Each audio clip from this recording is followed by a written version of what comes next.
Okay, let's call ourselves to order. Meeting of the West Newbury Select Board, Monday, December 19th, it is 7:04. This meeting is being broadcast on local cable TV and recorded for rebroadcast on the local cable channels and on the internet. Meeting is also accessible by remote participation. Instructions are below through Zoom. We're still looking for volunteers for open positions on boards and commissions. www.newbury.org/volunteer and www.newbury.org/subscribe to get agendas, news, and announcements from the town. Archie, I'll take a copy, I think. Oh, great, okay. Just wanted to say the holiday party by the Sage Center was excellent. Any comments on that, Angus? I wasn't there, but it was it's something that definitely is going to be an annual tradition. It was a lot of the attendees said that they thought it was the best event they'd seen in a long time. The sixth graders were terrific. There was the chorus. There were a number of individual soloists, both vocal, different instrumental. One student played piano and sang. It was really wonderful. And then and our Council on Aging provided an incredible meal, all homemade. The desserts were totally delicious, and it was just an excellent event. And really showed a lot of advanced work that went into it. And I think toward the end, the last 25 minutes, the kids led all the attendees and sing Christmas carols, and people were ringing bells. It was just a really nice thing. Does anyone know? I haven't seen anything about it. Does anyone know if the fire department is going to be driving around on Christmas Eve? Is that happening this year? Or You no? mean Santa? Yeah. Thanks for the correction. Sorry, but they're driving. But He's right. yeah. I don't know. I No. just assumed that it was going to happen, but I don't know that. Yeah.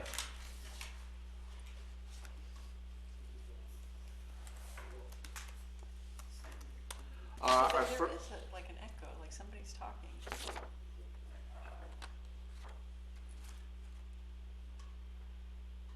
Yeah, I heard that too. There's also a lag that there isn't normally on the. It's a big if you watch, lag. Yeah, there's a huge lag. Oh, there it goes. Looks like one of the participants okay. is muted there. Okay. Oh, yeah. It is. No, Chris, can you put Chris in? Okay. Okay. Our first order of business is the presentation of the FY22 audit. Mr. Tony Roselli from Roselli, Clark and Associates will speak to us now. Okay, and I'll set this up, Tony, do a screen share.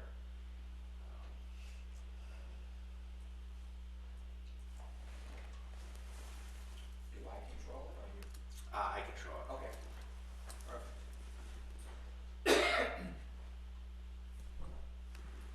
Okay. Great, so, good.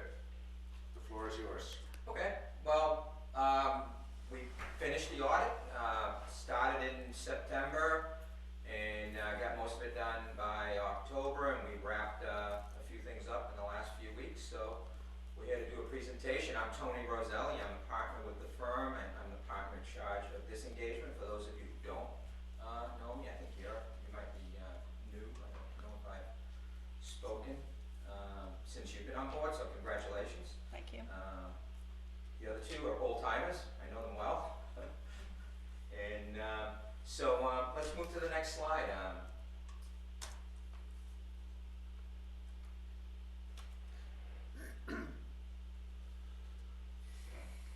Let's see, it's showing up on my screen.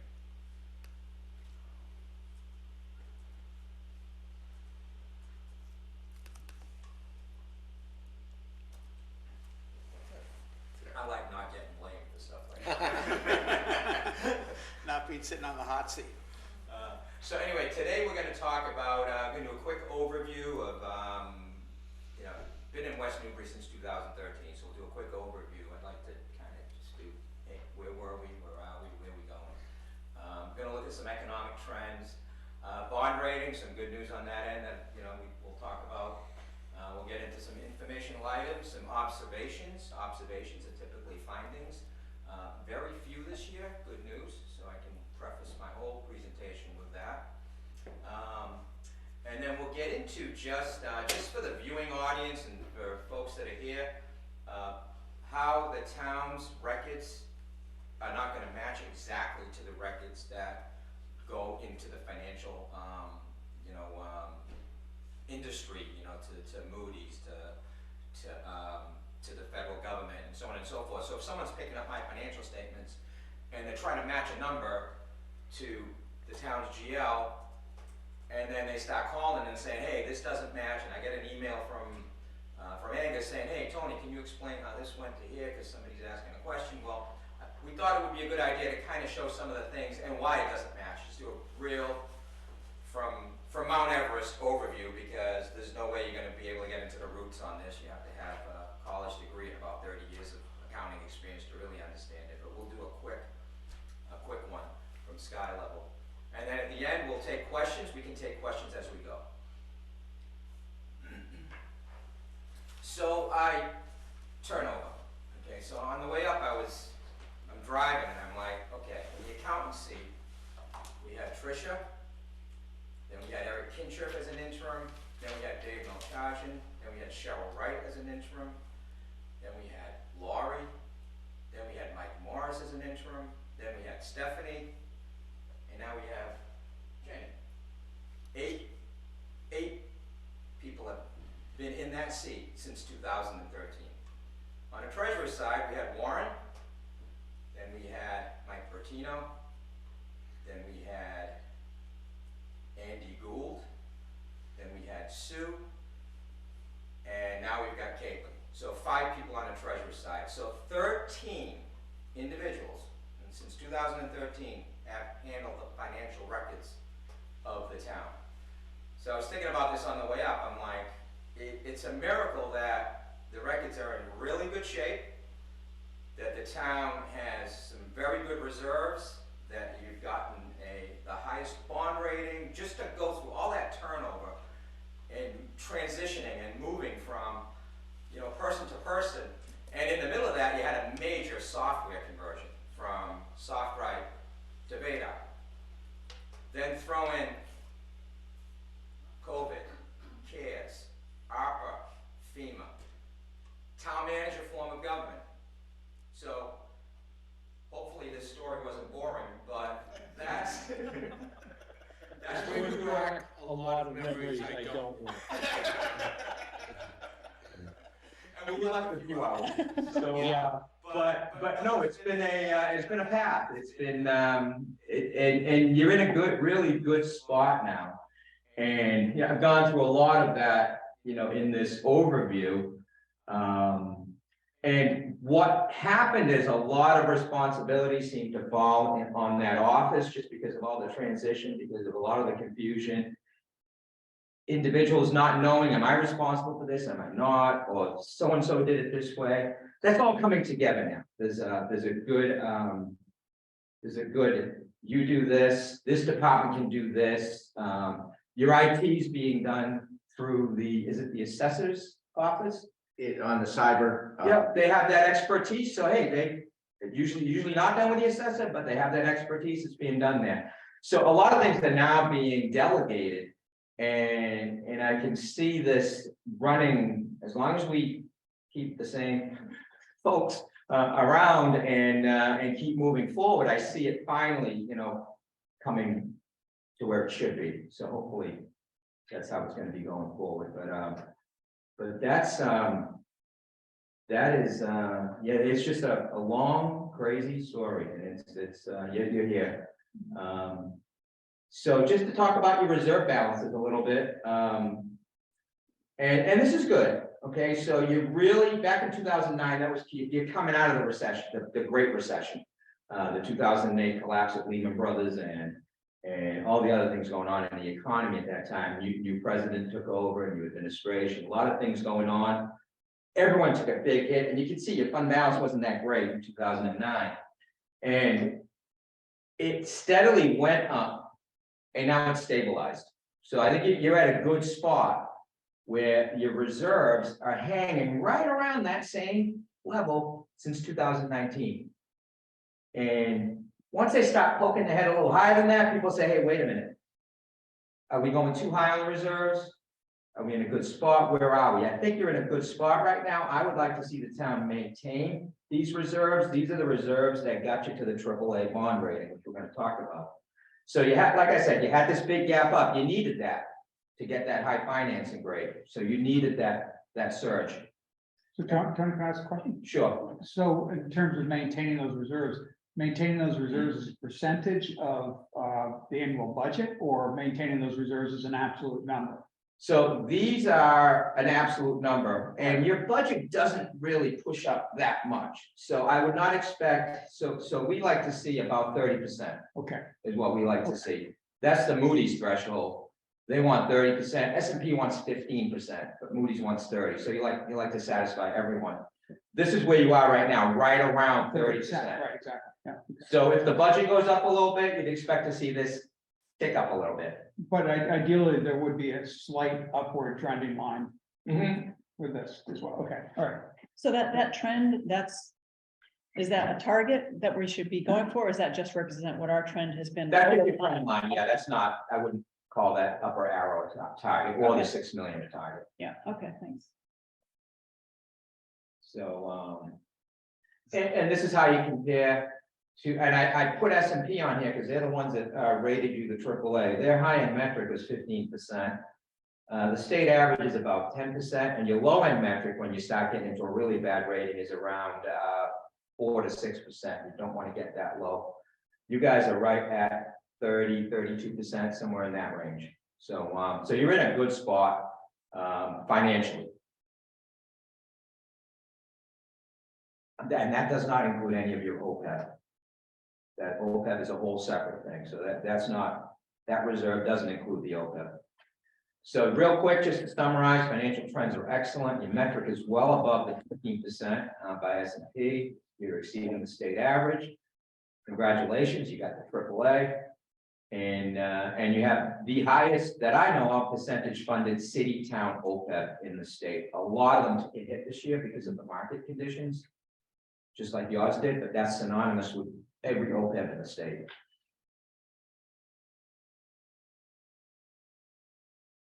Now, the bond rating, it was nice to get the AAA, but you're not a very capital intensive community right now. That may change, so it's nice to have. It will be advantageous when you go out to borrow. It's going to save you about probably 60 basis points being a AAA. So, so it's really it's a very nice place to be. How long does that hang around, or does it get evaluated annually? You're going to get evaluated. Well, every time you do a borrowing, you're going to get evaluated. If you don't do a borrowing, it's like every couple of years they'll come in and just kick the tires and make sure that you're doing the right things. So effectively, you know, every time you borrow a significant amount of money, there's a chance that your bond rating is going to drop down. It could slip, yeah, if you're not maintaining, and the metrics are based on, you know, how much debt you're going to take out. Because if this town takes on a big project, like say, you know, elementary school, we decide to rebuild an entire elementary school, that's a big amount of debt. One of the ratings agencies could say, well, that's a lot for this town. How do you intend on doing it? Is it going to be a debt override? Is it, you know, how is it going to be funded? So they're going to ask a lot of those types of questions before they just give you a AAA. They're also going to want to make sure that your reserves are where they should be. And then you're going to want to see that you're following your financial management policies. So the town has codified a nice book of financial policies that was given to the ratings agency, and they like those. Said these are good policies. So you have to, in a lot of places, you get a lot of turnover. The policies can end up getting on a shelf someplace. People forget what the policies are. It's nice to just annually look at it and say, hey, did we meet the goals of the policies? So those are typically the areas that they're gonna be looked at, and if those things start to falter, then you're at risk of losing your bond rate. And then what we've talked about here also, ways to maintain those reserves is forecast conservatively. The Department of Revenue says that when you put together your revenue estimates, you should probably be at 85 or 90% of actual. You should not be saying, hey, because it was this in 2022, this is what it should be in 2023. They like you to take an average of 3 to 5 years and say, let's take a percentage of that, whether it's 85, 90%. It's conservative, just in case there are any hiccups. Like COVID was a hiccup. All of a sudden, your departmental receipts went to crap because nobody was building permits and different things weren't being utilized, and your revenue is going to go down a little bit. So by going conservatively on your forecast, you're assuring, or not assuring, but you're giving the next year a better chance of meeting or exceeding those forecasts. And as you spend free cash on snow and ice, OPEB, capital, as you spend it on those types of things, you're going to use free cash. So by forecasting conservatively, you replenish the free cash. So the goal is that as you spend it, you replenish it and you maintain that level amount that we're looking for in the presentation. I did make Tony aware. I want that transcribed verbatim.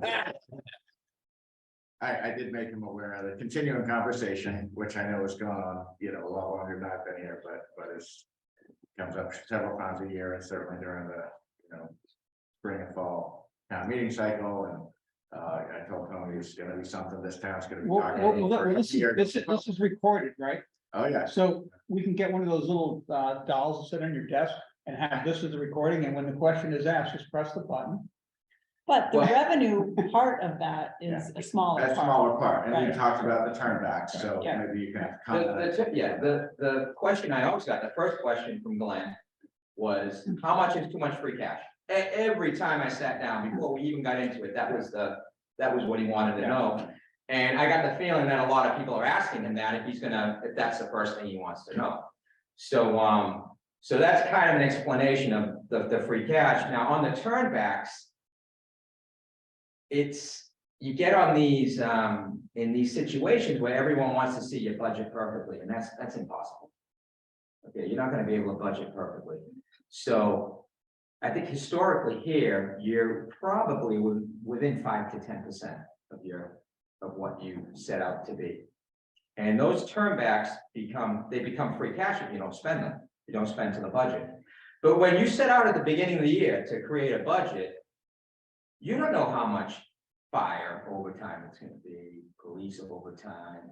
You don't know what, I mean, your energy bills, I assume mine at my house just skyrocketed last month. And so I assume it's happening here. You don't know when you're setting your budget last year, you didn't know what the electric bills were going to be or the gas bills. So what you do is you budget. You don't want to run into a problem where now you can't have a town meeting in the middle of the year. This is a town, it's not a city. A city can go to a city council meeting every week. A town has to wait until April or May or the fall. So if you run into a problem in September, now you got to wait 2 months before you can fund it. So it's good to say, here's what we believe we need. You budget, you look at the prior years, you look at your increases in wages and prices and whatnot. And the goal of almost every community in the state of Massachusetts is not to hit exactly that target. You're going to be under it. If you've got a deficit, a bracket where your appropriations is, you're going to have a big problem in the state of Massachusetts. They're going to want to know what that is. Why did it happen? So what I tell my communities is you're better off having a little bit of cushion there when you're budgeting. So I think you've had a good, a steady flow of turnbacks here, which have helped your free cash, but then they help you fund capital projects and other things with that. So I think that's I don't see an abusive part of the way you're doing budgets here. I don't see it. I think it's reasonable, it's appropriate, it's well thought out. So, any questions on free cash? Well, maybe, sort of ties in with, stabilization. And maybe we'll get to this later. Maybe this is too early, but I'll ask it now. So, we've had some discussion. And sometimes, friendly disagreement on, how much, what is the right amount for free cash? What is the right amount for transfer to stabilization? How do you make a rational decision? And, I think we're probably all independently thinking about that, trying to figure out what makes sense. And so there's the general question. It doesn't have to be answered at this point in the presentation, but that, to me, that's maybe one of the biggest questions in the back of my mind. Well, in your reserves, the 30%, your free cash is in there. Yep. And your stabilization fund. Right. It's made up of all of that. Now, we're hitting a point right now where things are not going to be predictable. I had a town go out to try to build a school for 30 million. It's going to cost them 50 million because of the construction index. In 6 months, boom, supply demand dries up. You don't have contractors. People are just putting in bids that are out of control.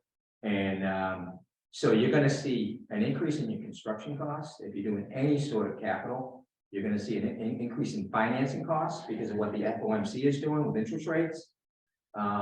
Your wage inflation is out of control.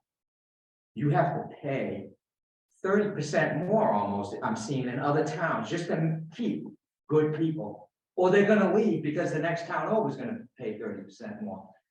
There's so many vacancies in the regional school districts that I'm looking at, that they have these big surpluses in their salary accounts because they couldn't fill the position. So they put in their salary appropriation.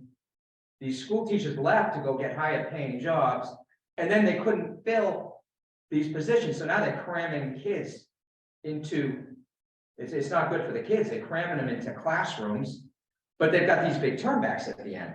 And so you're seeing all these things, the energy costs I just talked about, the gas and the electric costs are skyrocketing out of control. So there's a lot of things happening that are unknown right now. We don't know how long this is going to be, how prolonged it's going to be, or how severe it's going to be. The guy was out there Wednesday again, Mr. Powell, saying, we don't have it under control yet. We're going to keep the foot to the pedal. We're going to keep doing this because we don't have it under control. So he's looking out 12 months, and he's not comfortable with what he sees out there. So, and these are real issues for you folks, and you guys are in a great position because you got 30% in reserves in case things get really bad. You've got that money, and that's what the ratings agencies like to see. That's why you get a nice bond rating, and that's going to help you go through your own soft landing. So that's kind of my economic speech. Tony, one thing we've talked about just last week at Capitol is people have referred to the stabilization fund as the capital stabilization fund, kind of informally, because when the funds are put in there, that is the intent. But as you know, it's a stabilization fund. It's could be used for any lawful purpose, and everyone's aware of that. But there's been some discussion of should the town consider setting up a different set of stabilization funds and maybe move most of the general stabilization into capital, or do you see that that's tying it up and it's better to have it flexible? I like to see it flexible. And I have towns that do set up an IT stabilization fund, a school assessment stabilization fund in case things go crazy there. You don't have one of those. Well, we have the school stabilization we've been drawing from on the middle high school. Yeah. But no, we don't have like for operating budget. Right. But some towns have they've got a fire department and they've got a water department, each one their own little. They got their own little thing. That seems To me, I think crazy. you I don't lose know. flexibility. It goes into one, and you can have just capital if you want in general. A lot of them just have those, the ones I see mostly have capital, general, and pension. Pension's the one that we'll talk about later. Those are the three I like to see. It gets a little confusing and complicated if you start having, you know, if the IT gets one, then someone will say, well, why don't I have one? Why don't I have one? And it starts to me, it gets to be more of a nuance when you can go into the general stabilization fund and appropriate for whatever you want out of it. That's what it's set up for. So if someone runs into a problem, you can go in and appropriate from it. And so I like to keep it simple. But that's a policy decision. It also seems like a bookkeeping, I mean, you Yeah, it have is. different Yeah. accounts and everything else. You got different accounts to account for, different, you know, if you want to set up different bank accounts, I mean, just it does get a little messy.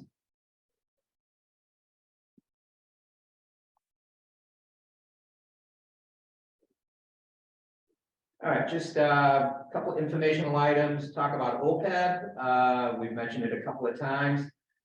Took a $300K loss, not a permanent loss, it's just a market condition loss. Over 15 or 20 years, you're gonna earn. So that's it. Is that as of June 30th? Of 20, yeah, June 30th, so the market's come So up. it might even be not so bad. It might be 150, right? Yeah. Yeah, I haven't seen the latest. But that was at June 30, because there was a $300K loss. Your funding ratio was still 88%. I think it was just back over 100 last 2021. And what I had put here is, you know, if you were to continue to assess it, obviously you don't want to get a valuation every month, but maybe at the end of next year, if you're still off 300K, you could either say, we're going to recover it organically, just through the market recovering and the expected rate of return on the market, or we could maybe amortize it over a 5-year period of time.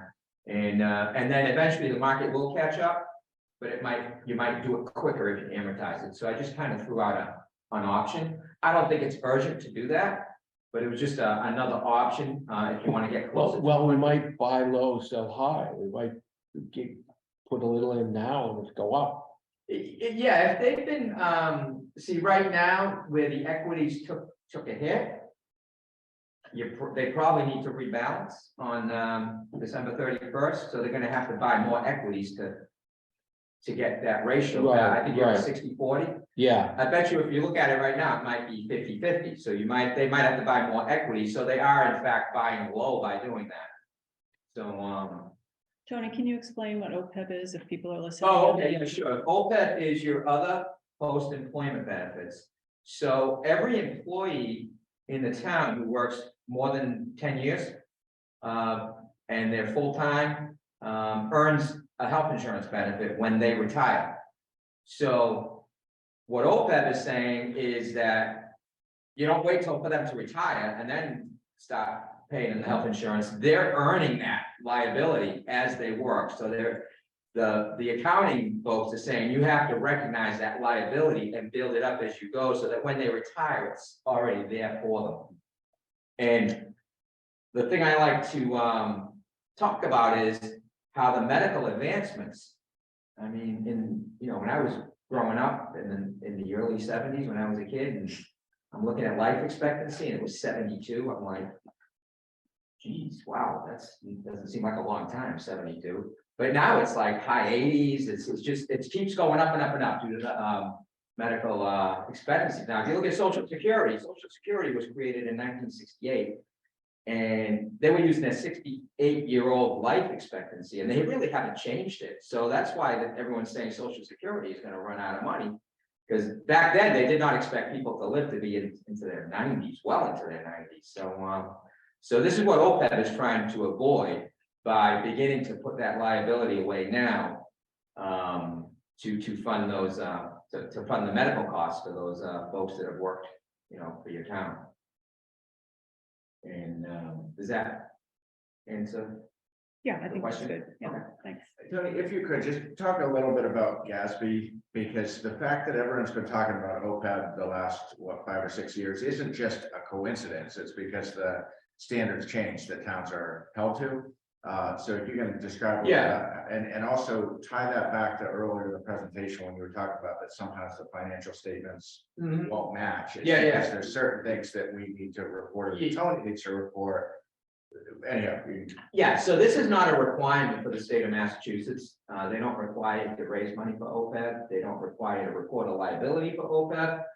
But the accounting standards, the GASB back in 2009 said, hey, you have a real liability here. So to properly present the financial statements of the town to the investment community. Because if we take a town like West Newbury and Newbury, and I don't know what Newbury's situation is. Everything could be equal, but you may be in great shape OPEB wise, but they might not. So when an investor's before OPEB, an investor would say, hey, these towns are equal. But now when you see that this one might have a larger liability, which is kicking the can down the road, the investor's now saying, do I want to invest in this town's bonds? These guys are doing a great job with their long-term liabilities, and this town isn't. So the GASB said you need to report that and recognize that in the financial statements so that the investors and the outsiders reading the financial statements have full disclosure of all your liabilities. So that's kind of how this is all come about. And it is a liability that we need to record to the town's general ledger because the town's general ledger doesn't have OPEB on it. We have to add that liability in. So that's one of right, the. so Jenny last week was going through the financials, or we talked to Tony last week, but she flagged it earlier than that, but saying, why did these numbers that show up in the audit not show up in our general ledger? And the reason is just what Tony said, that there's certain liabilities that he has to report that don't show up in our numbers. So that's where, and there's certain exhibits within the financials that are based on the Massachusetts standards, and there are others that are based on the GASB standards. And if you hold them side by side, they're very different. And that's where if someone's just looking to like cherry pick a number and say, hey, this says this, and it says this, and like, it's really like they're fundamentally different financial statements. And so actually it would be great to just The last page does show that, so we'll get to that. Okay, great. But yeah, I mean, the accounting, the AICPA, they're all going to like an SEC form of reporting for everyone. And so now the public companies have had these OPEB requirements forever, pension requirements forever. They're starting to come up now into the governments because they're trying to say, hey, well, the government is an investment vehicle too. Just like a corporation, if you're gonna buy the stock or you're gonna buy the bonds of a corporation, why should the municipalities be exempt? So we're starting to now get about 20 years later, all these things that the public companies got years ago. So it just makes your job harder because you gotta go chase all these people that do these calculations. Makes my job harder because if I come in and these things aren't ready, it delays the audit. And these actuaries are like so busy right now because they've got to do pension actuaries, they do OPEB actuaries, and whatever else they're doing. And sometimes this information isn't really ready when we're doing the audit. So I'm sure you guys are starting that process probably within the next month or so for next year. Mm-hmm. And that's the only way we had it when we walked in the door. We had the OPEB. That was great. Stephanie did a great job of keeping in touch with the actuary. What do you need? We want it. We don't want to delay the audit, and I'm sure Jenny will do the same. The pension fund, so I've talked about how Middlesex was keeping you from getting your AAA because back about 5 years ago when we were talking about the AAA, you guys had a lot of really nice things going on, but the pension fund was at like 42%. And whenever the ratings agencies came in, they'd say, yeah, but the pension fund, and that is a liability that you don't have any control over because Essex, I keep saying Middlesex. Essex is going to tell you this is your assessment and this is your liability. Even if you want to pay more, you really can't because Essex is not. We actually tried and they wouldn't let us. They're one of those, some of them do allow that and they keep their own component, Middlesex being one of them. Essex doesn't allow that. If you send them more money, they'll give some to Salisbury and some to Newbury and some to, it gets parceled out by the membership, so I recommend, because myself and Mike Rattino had talked about it. And I said, no, don't do that, just create a stabilization fund and start drawing from the stabilization as your assessment goes up. So, well, guess what, Essex is up to 67%. So now you're at the state average. And the ratings agencies have recognized that the county has gotten much better with whatever they're doing. I think it's through increased assessments and good market performance, but they've gotten up to the 67%, which is really good news. Well, they've increased their assessments a lot. Yeah. Yeah, and they're probably still gonna keep going up That's a what little I bit, because they're gonna hit it by, I think, 2034 or 6. Yeah. They've got to hit full. The thing I put on here is you do have a general stabilization. And it may make sense to have a water enterprise stabilization for those employees, you know, if that's something that, yeah. You mean a pension A related pension? water? Right, we have the one for OPEB, but we don't have a separate account for water. So just something to consider. Any questions on OPEB or pension? Okay, network security, you guys have done a wonderful job.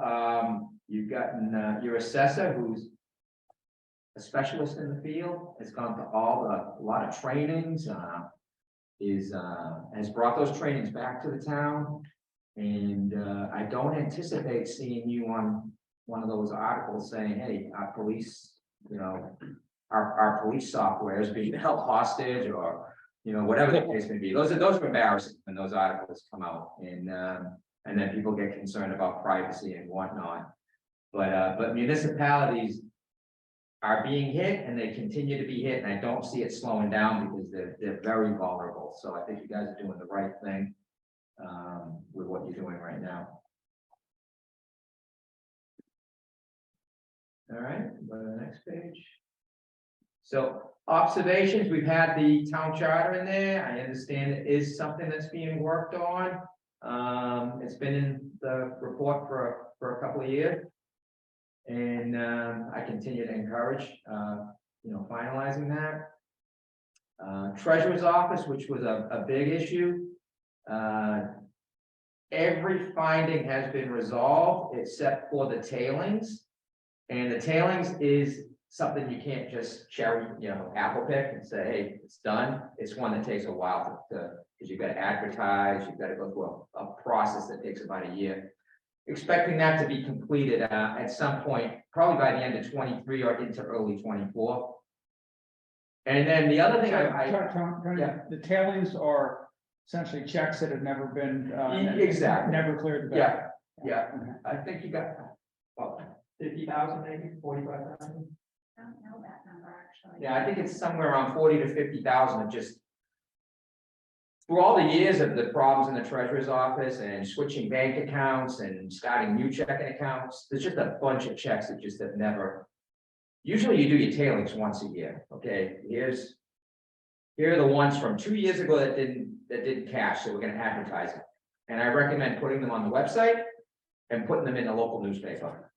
You don't let 8 years go by, because now you probably got 100 of them, $12, $18, $35. I was gonna say, are they like There's auto excise for like $3.20 yeah, or something like they're that? very small, but you can't just take them either. You have to go through a process. You have to let the public know. You may want to put it on cable access, put it on your website, and put it in the newspaper. And I think after a year, what I find is you get maybe 5 people that come up that show up to grab their $8 check, and it's usually not it doesn't create, like, people are like, I'm gonna have lines, I don't know what to do, and it's like, well, guess nobody saw it, or nobody cares, or what the case may be.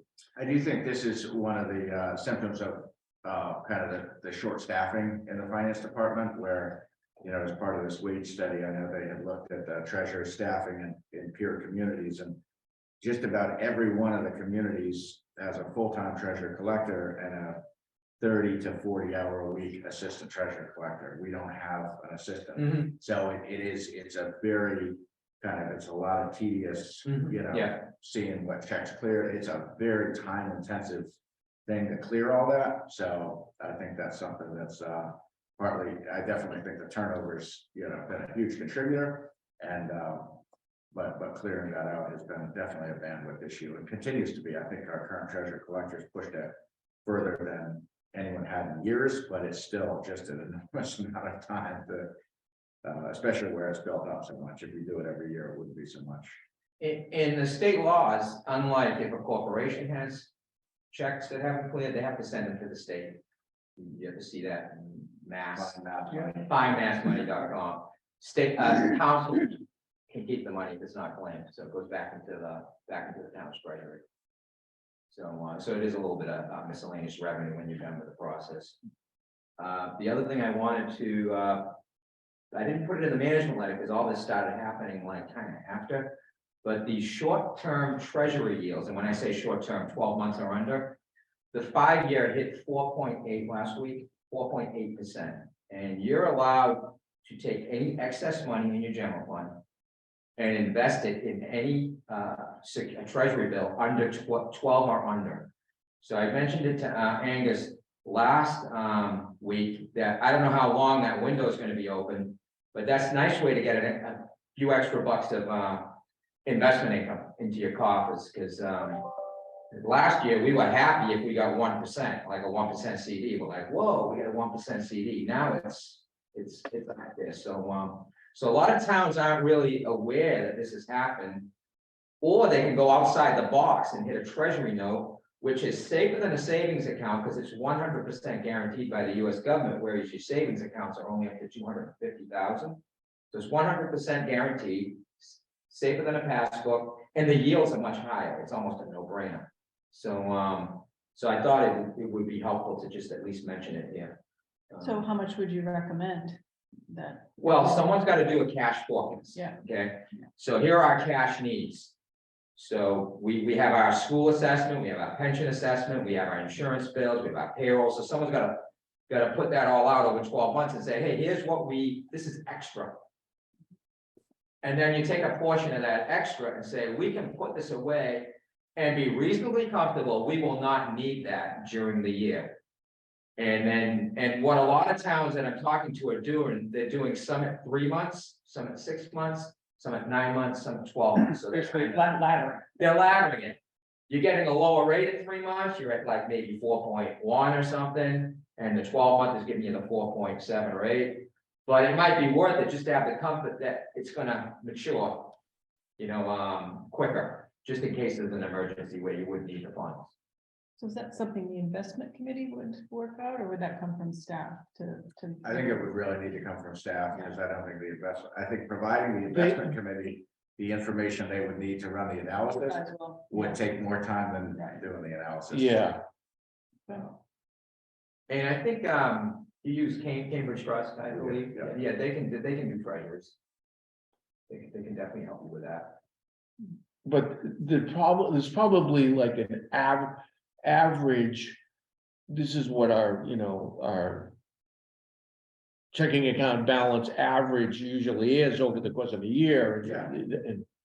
And What are your stabilization accounts in right now? CDs or? I'm not, I don't know. Not off the top. So a lot of folks were putting those in like not in managed accounts, but in more accounts they could get to. And some of those I'm seeing communities are now shifting those to treasuries instead of even the money markets are up like over 1.25% right now, but that's still a much lower yield. I mean, I had one town do 3 million. A town about this size, they did 3 million, and they did 1 million in 3 months, 1 million in 6, and 1 million in 12. So they're gonna get, they're gonna get over 100,000 in interest income for the year. It's versus they made like $8,000 the fiscal year before. So and I don't know, like I said, I don't know how tight that window is going to be if rates start to come down a little bit. I know the mortgage rates might be slipping a little bit, which means those will come down a little bit, but it's worth talking to someone at Cambridge Trust about And then this is just, we talked about how the records are different. So if you go to the next slide, we can talk about some of the differences. So basically, the financial statements are split into two reporting statements. One has all of these things on it: your OPEB liabilities, your pension liabilities, your capital assets, compensated absences, debt. Your fund structures are different. Stabilization is in the general fund on the financials, but it's in the trust funds on the in the UMAS financials, and a bunch of more changes. But these are the biggest ones. So on the next slide, we'll have an example. So if you go to the town general fund balance, it was 3.5 million in the town general fund balance. So we had to move the stabilization over from the trust, and we had to move the municipal building trust over. So on the financial statements, that same general fund balance went from 3.5 to 6.8. So if someone's looking at that 6.8, they're gonna be calling Jenny up saying, hey, where's the 6.8? You only got 3.5. So I thought it was important to have this on here. And then there's a second statement. So the first statement is 6.8, but in the second statement, this is when you add all the OPEBs and debt and fixed assets. So you can see it goes from 6.8 to almost $30 million on the second statement. And the biggest piece of that is your capital assets, which you're allowed to put in your statements, but are not on the tower statements. So those are kept on a separate ledger with depreciation and everything else. So you can see the huge differences. You've gone from 3.5 to $30 million. And it's important for the folks out there and you folks to understand why, why those things are different. And that 30 million, the capital assets portion includes all property, all physical property, all Land, buildings, yeah, vehicles, yeah, okay. equipment. This table, Yeah, that table's probably on there. This building's on there. 10% of it right there. I'm not sure if the school might belong. Oh, yeah, that was, I was wondering about that, the school. I The don't. elementary school is owned by the town. the elementary schools, yeah. Yeah, but its value is like 2 million. or- It's probably low, yeah, it's probably close to fully depreciated, Yeah. it's probably very low. Safe bet it's fully depreciated. And counting. And I do maintain At the this list, point, I yeah. maintain the list for the town, so if anyone's interested in what's on there, I can email it to. That would be just. That interesting. that would be Yeah, interesting to see, You guys yeah. can take a look through it. Yeah, well, we've probably for a town our size, an extraordinary amount of open space that we own, and it would be interesting to see how that's valued at this point in time. Yeah. Just for perspective and. And just so you're aware, all of this is at historical cost, whatever the cost was when you acquired it, so you could have land from 1901. Yeah, and does that? That's probably worth a lot more. Does that appreciate, or does it just show the? No, value? it just shows what it was in The 1901. cost, yeah. Okay. So whoever created this would have taken the value that it is now and done an index back to 1901, and because this was created before we even, came on board as your CPAs. So we inherited the list and we maintained it. So your fire trucks are in there, your freight liners are in there. There's some pretty heavy duty equipment. But any land bought at $10 an acre still shows it's $10 an acre. Those shows at $10 an acre. So that's 24 million Yeah. less than, Yeah. But I'd be curious, because some of you that are really familiar with the town may say, hey, that tractor's gone. From that 1952 tractor doesn't exist anymore. But Stephanie, when Stephanie came on board 2 or 3 years ago, I had to go through the entire inventory. Because it had just been the same one. And I'm like, there's no way they still have like all of this stuff. So I think she went to each department head with their section and said, we gotta check off what you don't have and let's add if there's something missing. So she went through a pretty big project back when she first came on. I think we got rid of the Stanley steamer, right? Yeah, we did that kind of in concert with making sure that the insurance schedules were all updated. Because back in 2018, they were, it was being sent around, like, here's the list and look at it. It was being sent around to department heads, but there wasn't like the follow-up and pushing people in the meetings and really going through point by point. So we made a lot of headway on getting the insurance, schedules to where they were accurately reflecting vehicles that had been acquired or sold. And then when Stephanie started, we kind of started with that to inform the fixed asset process. And then. I think we even found that there was some vehicles that weren't on. We did. Yeah, on the insurance roll, We did, right? when I Did we started, find we that? found vehicles that were not on the insurance. So. They had not been reported to the insurance. So they were uninsured vehicles, wow. Yeah, Yeah, yeah. Dodged a bullet. well, there were a lot of issues that weren't. Right. There were people plowing without insurance, but Oh, we yeah. won't go there. So I think that is, unless there's any other questions, that's the end of the presentation. So I have one question. Where did the reimbursements on COVID expenditures from, where did they end up on the I believe it would have been miscellaneous non-recurring. miscellaneous I- income or is that what? right? Clinics? Yes, Yeah, Yes, if it was outside the year that the expense occurred, I think it went to miscellaneous non-recurring. But I think she did some refund specific, if she could.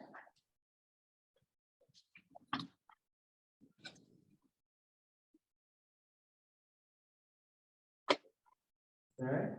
Great, thank you. Thank you. so I did include in the packet for tonight, it's not something, Tony prepared, but it informs his work, is the OPEB, the actuarial valuation. We've had that for several months, but I put it in tonight just because it kind of aligns with the audit presentation, so that's just an informational item later on, but I know, Archie, you tend to read that pretty closely. I didn't know if you had, I mean, it's not. well, I just had a sort of a philosophical question. So they give us, the OPEB actuaries give us a discount rate of 6%. That's what they assume our return is. Yeah, I And think they dropped it, right? They did. 5.75. No, they dropped it to 2.6. they dropped it to to 2.6. 6. Yeah, it was 7, I think. And but because of our 60/40, Yeah, they want 70/30. 70/30. And all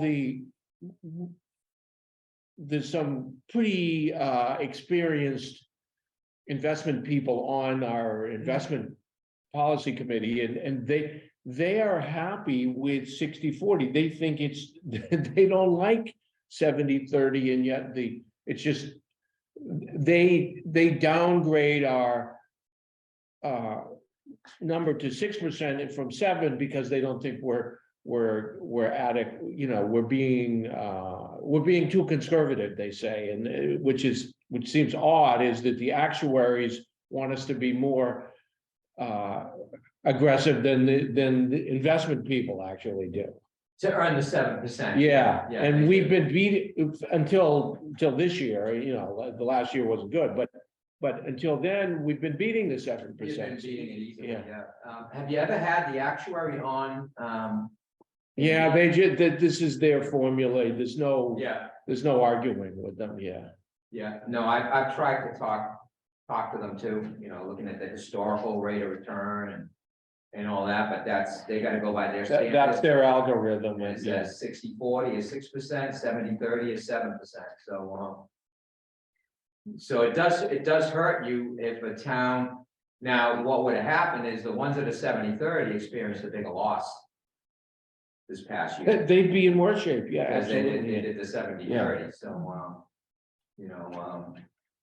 so it's policy, you got pretty good investment minds, I believe, on the investment committee, so I think they've guided you fairly well so far. So the actuaries keep forcing me to raise a little bit more Yeah, to get to 100. So we do have, there are some people in the Zoom. I don't know if anyone has questions for the auditor before we close things out. I assume if they did, they already would have spoken up.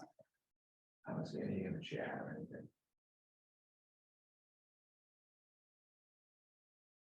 we actually disabled the chat. Oh, We got Zoom bombed a while back. Oh, okay. Bring the chat. Do you have anything, Jen? No, Okay. thank you. Yeah, just, call, email, text, whatever, if you need anything. Great, thanks, Tony.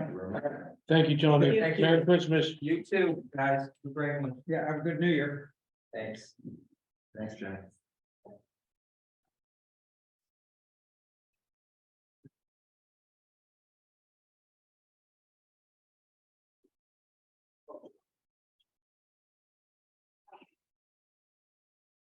Next item, is there any reason we want to, just throwing this out, any reason we want to go in a different order, or is everyone good with this? Yeah, Okay. We've been telling people the paid school would be about 8. and Okay. Mill Pond would be not before 8:15 and as late as 8:30 before that starts, so I think we're right on track. Okay. So now we're gonna have the recommendations from the paid school feasibility study working group. So these are, the plan of this is to develop a set of goals for ultimately a study that will determine the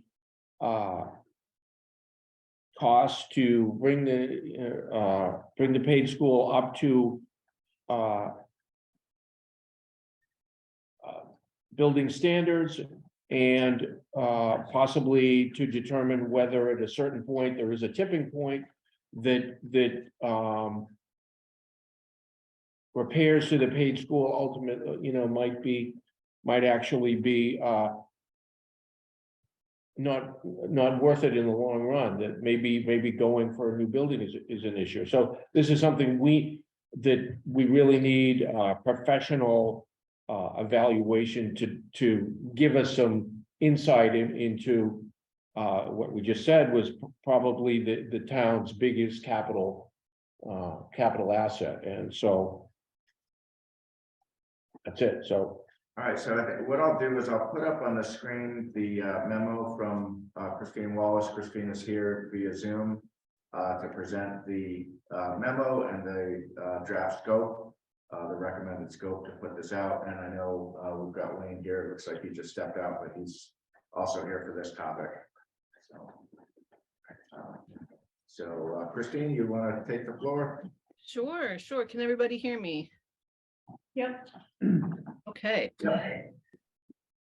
All right. So what you have in front of you that is in the packet are two separate documents. One is just a brief memo kind of summarizing the work that has been done to date with the working group. And then the other is a draft outline of a scope that we are going to use in terms of selecting a consultant to actually do the work. So first of all, just thank you, Angus, and to the select board for having us here. I've been here about 3 months now, and the paid school has been a big part of my work effort. It's a task in taking a lot of information and paring it down into what's important, and so people can understand it and digest it. And ultimately, a lot of what I'm doing now is information we can then hand off to the consultant. So hopefully save some money that way in terms of inventorying materials and making those initial connections. So first off, just briefly on the background, I know some of you would be familiar with this because the select board did appoint the working committee, the working group, but I thought I would just recap it for anybody who hasn't heard. So back in May of 2022, the annual town meeting appropriated $85,000 to do a feasibility study for the Page School. And from what I understand is the town has had so many projects going on and just really needing to hire somebody for my position to help manage some of these projects. So once I came on board in September, I started to get the working group going. And the appointees were appointed by the select board in September of 2022. So a really great group of people. almost everybody showed up to the meetings, very responsive, very invested in this project and sharing of information. So it's a good group that kind of forms a basis moving forward. So just, oh, and one thing I want to add too is not officially on the group, but we invited him to the meetings was Sam Jocelyn from Inspectional Services, because he's obviously has a lot of insight into, you know, building codes and how that might play into any renovations or future work at the school. So just another brief summary of the tasks that were completed. The inventorying of materials. So this is still an ongoing process, but I've been able to kind of get a handle on it. It's a giant spreadsheet organized by date, and it's taking all the information that was given to us from there. Angus had given me a lot of stuff. Greg Haddon, from the facilities manager from Pentucket Regional District, gave me a whole thumb drive of files going back to, I think, 1980 or so. Elisa Grammer had done a lot of work as part of the Capital Improvements Committee. She had gone through all of the town meeting votes since the 70s when the school was turned over to the town. So trying to compile all that information. One, it will help the future consultant, but two, it tells a story of the Page School, and you can kind of start to see trends of, you know, when the renovations were done, and then 20 years later, another set of renovations, and another 20 years later. So when that is ready for prime time, that will be shared and posted on our webpage. We had 2 working group meetings, and trying to keep it short and sweet because we want to respect everybody's time. We had a tour of the Page School by Greg Haddon, the facilities manager, and he knows that building inside and out and is an amazing resource. So that was kind of eye-opening in terms of understanding the scale of the building and how big it really is. You know, some pretty impressive work has gone into that building over many, many years. I do want to point out we have a project webpage. This is something I've been working with Angus and with DPW Director Wayne Amaral on creating web pages for different projects that we're working on. So there's a link. And so this is where some of these documents are posted, and we'll continue to update it and kind of, you know, refine some of these pages as we move along. But it's also, it's a good place for, you know, the public to be able to access, you know, all of these. So we all have the same information. And then the final step, kind of the goal of all of it, was to create a scope of work, or I should say a draft scope of work. What we have is kind of a draft outline of all the things that we would want to see a potential consultant address in a report. And a lot of it is very standard stuff, but there were a few things that were, you know, specific to this project.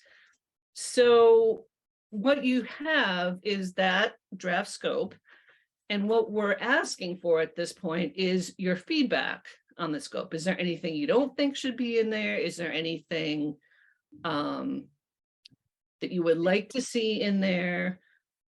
And then also, we're going to give a little bit of a preview of the procurement process and how that's going to work. And Wayne may speak to that. But just to make sure that you understand what's coming up and what the next steps are. So briefly, I will go over kind of the next steps here. The idea is to finalize our scope of work, getting any comments from you, final comments from the working group, from the public, and then the working group will disband officially. But these are really good people to use going forward, and we're going to be seeing them on other committees. And, you know, so we've established these relationships, which has been really important. CPO, which would be Wayne Amaral, the purchasing, oh, I forget what it stands for. Chief Procurement Officer. Chief Procurement Officer, there you go. So he'll help put together, hopefully, the you know, all the special language that we need, the RFQ for late January. And then proposals, late February, interviews, March, vendor selection, late March, contract April. So we're looking at spring to kind of finish up the procurement process. And then after that, we're looking at about a 6 month, maybe 6 to 8 month project with the consultant, so that we would be done by the end of the calendar year. So, and I think that's very reasonable. Any questions at that point, or I can keep going on to the outline document? Do you have that, Angus? Yep. Okay. All right. So this scope of work outline, we looked at many different examples. There's kind of the Cadillac version example, which is the MSBA feasibility study, but we're not looking to go that route at this point. Those feasibility studies are extremely detailed, can cost up to $800,000, $900,000, and they start to get into alternatives analysis, concept plans, all that. We're focusing mostly on the assessments of the building right now, with a few extra add-ins that I'll go over. But you know, for $85,000, we got to keep this lean and you know, just really get what we need to take it to the next step. So as was stated earlier, you know, we want to have independent architectural engineering. Usually these are architects that will bid on these, but they might have an engineering subconsultant to look at the deficiencies. And one thing I need to mention too is that the latest study that many of you probably remember was from 2009. That was the Dorr and Whittier study. So that's a really good starting point for them, for the consultant to build off of, like what has changed in the last 12, 13 years, what is new. And obviously we know that the school went through a lot of renovations, you know, in 2013, 2014. So we need to kind of pull it all together. But that 2009 study is a really important document to start with. But what we want to get out of this are what are the costs, estimated costs, if we were to renovate this building.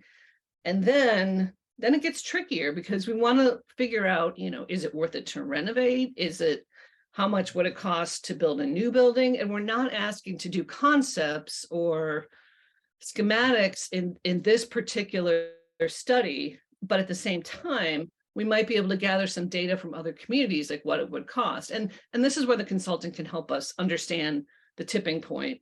And there's a political piece to that as well. If a new school is something that the town wants to pursue. However, you know, we need to do our due diligence first. So then just in general, the 2009 Dorr and Whittier study is very important. It's not going to include any actual testing. We have a lot of reports and testing results already that they can use.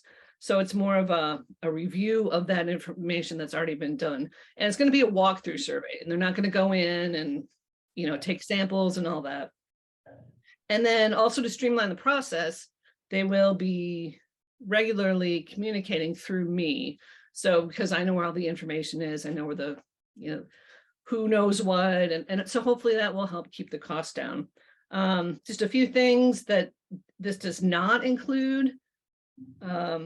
Basically any testing, as I just mentioned, the lintels, not lentils, lintels, which are an architectural piece of masonry that might go above a window or a door, but they're actually structural as well. And there's been some issues with some of those falling off the building. I think right now it's secure enough, but there's going to be a separate study that Wayne and I are going to try to work on.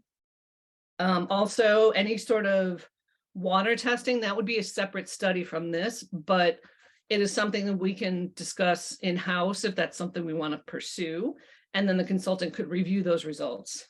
And then the other thing that we are not doing as part of this right now is a detailed educational or programmatic space assessment.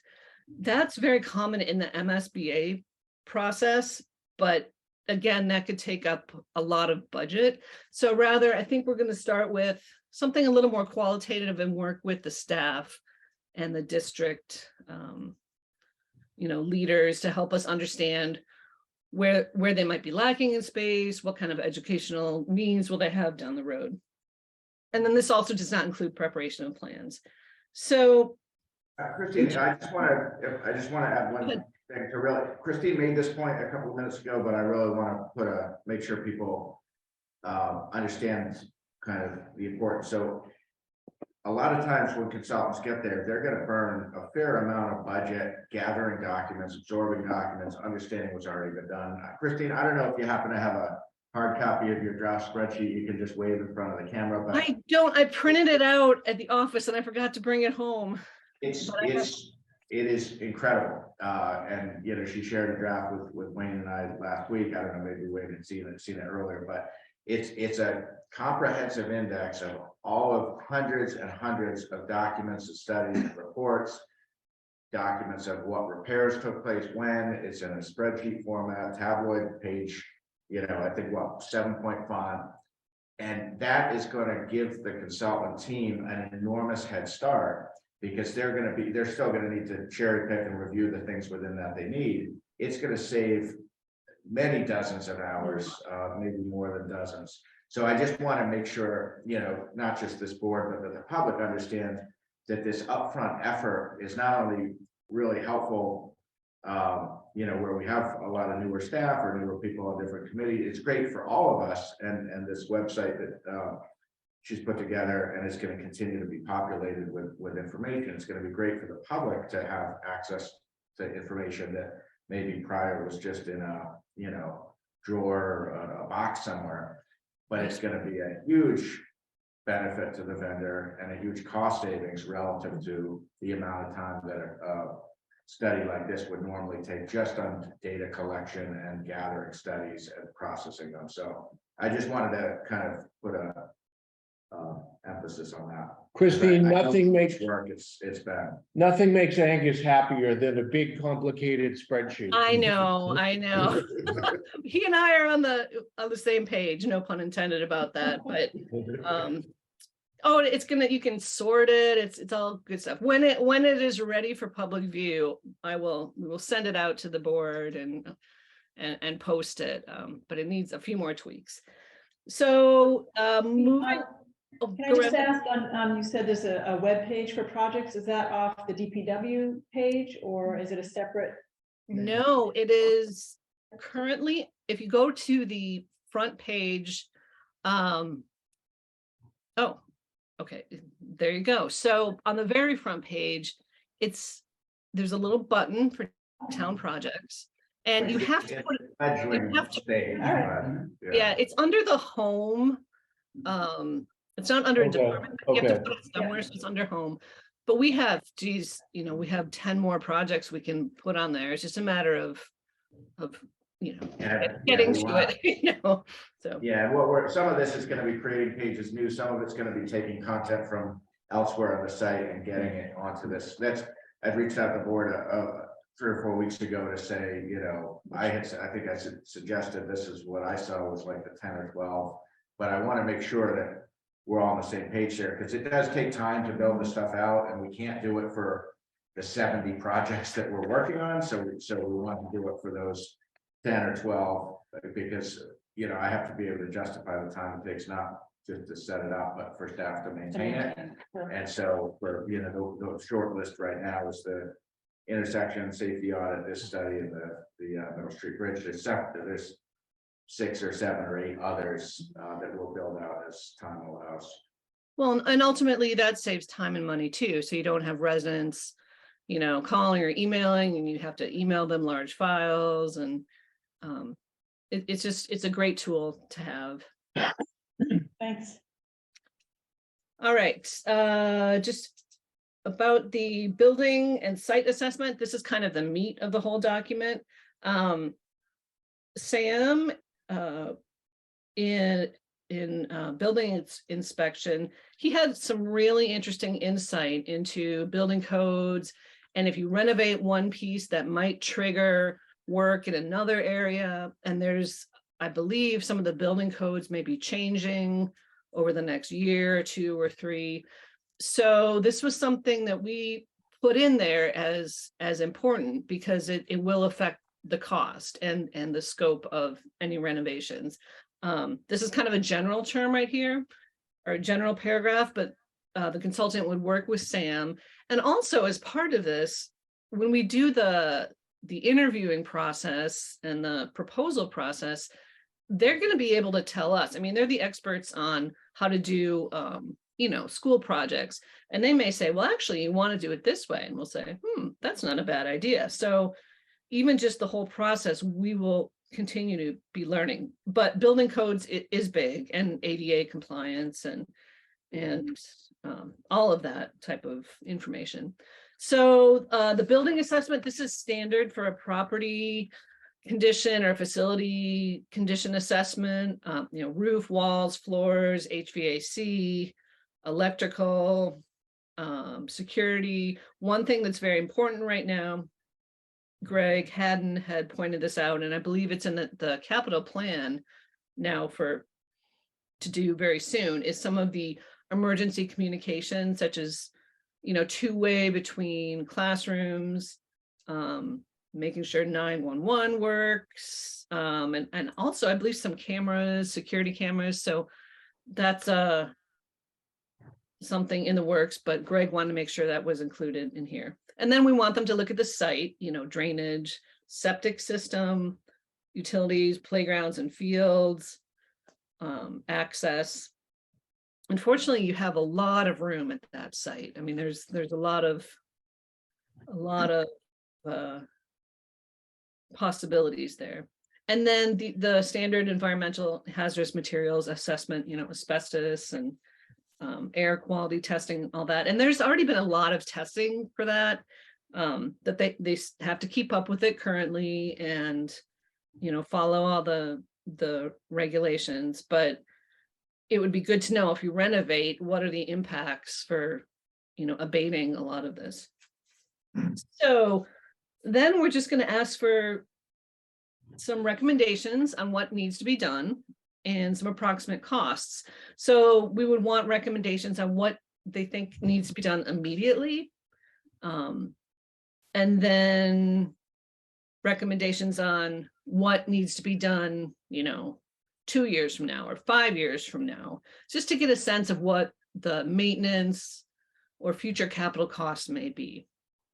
Another thing that came up in committee, which is pretty interesting actually, was the idea of ancillary costs, maybe not construction cost or design costs, but things that might cost money if we continue to use the Page School, such as future operation and maintenance,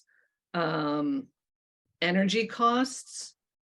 If we don't have as efficient of a building, the energy costs are going to be higher over time. Another interesting one that came up was the fire truck. And I can't speak specifically on that, but apparently, it's a tall building and you need a tall fire truck. And perhaps there's other special equipment that's needed particular to this school. So hopefully the consultant can just come up with some of these, not necessarily put a cost to it, but help identify what are some costs that we didn't think of. And then just in the end, we want to make sure that appendices is pretty standard stuff. And of course, we want photo documentation as much as possible. That's pretty standard in these reports. And then in terms of deliverables, we try to keep it fairly lean as well.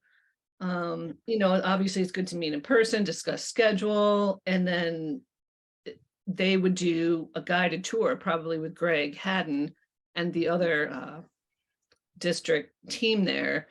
And that's when they would do their pictures and detailed visual assessments. So I don't know how long that takes, a day or two, but that would be something up front. And then we would do monthly check-ins with me or with our in-house team. And with Zoom, that cuts down on travel time. And then come up with a draft report to review, and then ultimately have a public meeting where they present their findings in whatever format that may be, and to educate the public and take questions, and then have the final report. So it's pretty straightforward, but we welcome any feedback. I don't know if Wayne wanted to talk about the procurement process anymore. I can, when you're done, when you're all set. Yeah, actually, I have one question. Sure. Yeah, so yeah, for starters, Christine, this is great. I really appreciate the effort you've put in here in rounding everything up and putting it into a format that makes sense and sort of a process that makes sense. This is great. I wasn't quite sure in the end what this was all going to look like, and it's good. It's great. Mike, I have just one question from the scope, and it's C, cost to build similar schools. And Oh, I forgot that, yes. yeah, and it refers to provide a list of costs for recent new construction of schools in Massachusetts, similar in size to the Page School. And the only comment I would make there is, obviously, you'll get programmatic information. I mean, that was part of you mentioned earlier on. But I think, my understanding currently is Page School is actually, there's a lot more floor area than there needs to be. And so when we look for something similar, something as a potential replacement, it probably, I don't know what percentage of Page it would need to be to meet programmatic goals, but it probably needs to be something smaller. I think we said student size, so Christine, I think we're talking about students. Yeah, that could be Not square footage. clarified. It's a little misleading, it's Okay. not square footage, if it's 290 kids, it's Okay. for a school, 290 kids. Okay. Right. So I think there's more population. Are Yeah, and we, I imagine that, we can talk with the consultant or think about it in a little more detail, but, list off 10 different schools, and then you would have a category for each school. So you'd see how many students, or if they have any special facilities or whatnot, but just to get an idea of what we're looking at, because we're not doing the full, analysis, concept draft plans. So yes, but I see where you're coming from. Okay, great, thanks. Children's wanted to add- Castle, I'm sorry? Children's Castle fall into this? It's not been discussed yet about the future of the castle, how it ends up in the design, we're not that far, we're not evaluating though. It is not planned. We're not, okay. But at some point, there'll have to be some discussion about, there is currently daycare in West Newbury, and That school is a lot more reasonable to maintain currently. They got heating challenges and stuff, but it's actually it's still viable building that's pretty well maintained. It doesn't upgrade with the fire alarm system, but all the repairs that we've done in there, we've been doing non-capital repairs and just keeping the building running. There's no big capital repairs in Children's Castle, I think, other than the windows right now. So it's not a building has $6.2 million. So does it have, is it the same vintage, or I'm not sure, it looks like it was added, it was on added. it seems, it's part of the seems reason newer. connected to the main building. Yeah, And so, It is. so it seems, so it seems like it probably is the same, but I don't know that for a fact. It was added on. I don't remember exactly when, but it's similar. I mean, but newer. I guess. The heating systems are connected, so Yes. the pipes, which were at one point steam pipes, Yep. are all the same system. so I just wondered how that plays in, do we need HVAC that deals with this many BTUs or this other number of BTUs, depending upon the size of that additional square footage. I don't know how we figure, what we think about that. Gonna have to be a deeper discussion on the future of what the town wants to do with that other building outside the complex, if it becomes a separate complex, if it doesn't no longer in the complex, that has to be a discussion I think you have to have. I think when we see the cost of a new school bus, if we get to that point, that might make the decision right there, if we start talking about bigger square footage, but these are the questions we have to ask ourselves as we go further on.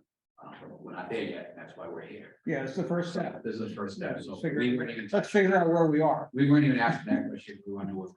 I just want to be on the record, just so we know that we're still, even though we're in the middle of a feasibility study, people around town talking about new school or renovating existing school, we're still maintaining the school the same level of service that we did last year, 3 years ago, 5 years ago. We haven't changed it. We had a capital meeting back around 3 or 4 weeks ago, to talk about next year's capital. We met with a contractor last week to talk about security at the school. So we're not going like this and say, let's wait for the study to come through and see what happens. We're still maintaining school. We're still doing work on it. We're still going to look at, put an article in for security cameras around the school and some other security improvements. So we're still maintaining the school, we're not stopping, not saving money by waiting to see what's going to happen 5 years from now. So we are absorbing costs as we speak on that school, and some very good capital projects we will be doing. So just want everybody to understand that we didn't say, let's wait for the feasibility study to finish before we figure out what we're going to do. We are still doing things in the school.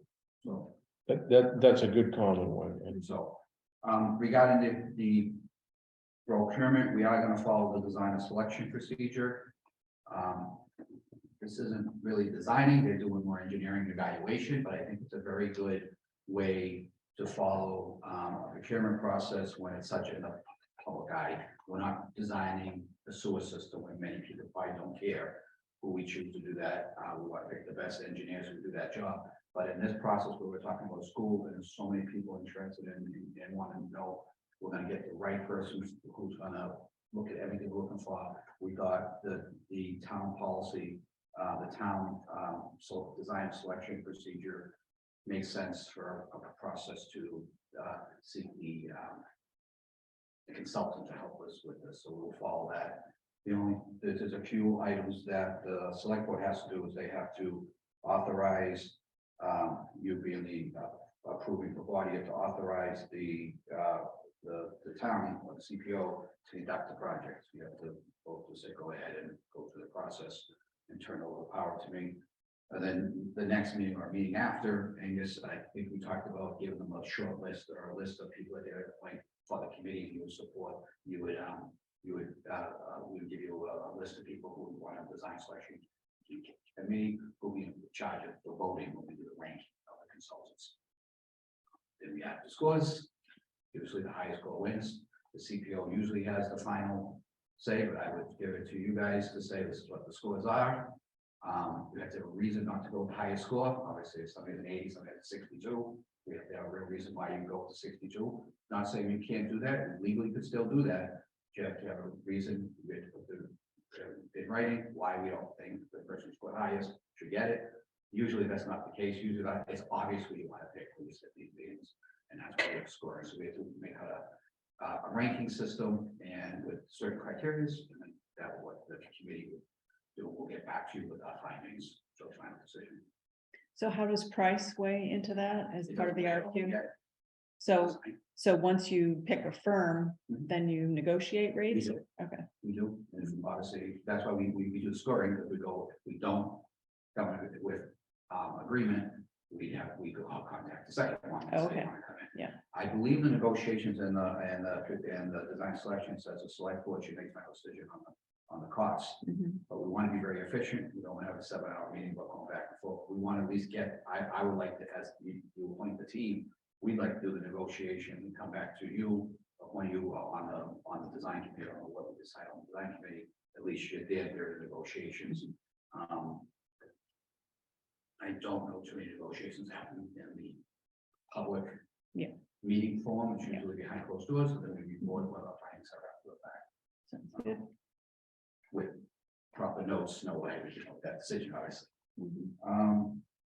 And I think that's what I read out of this. So the only thing we need is, I think this evening, is to authorize myself to go ahead with the process.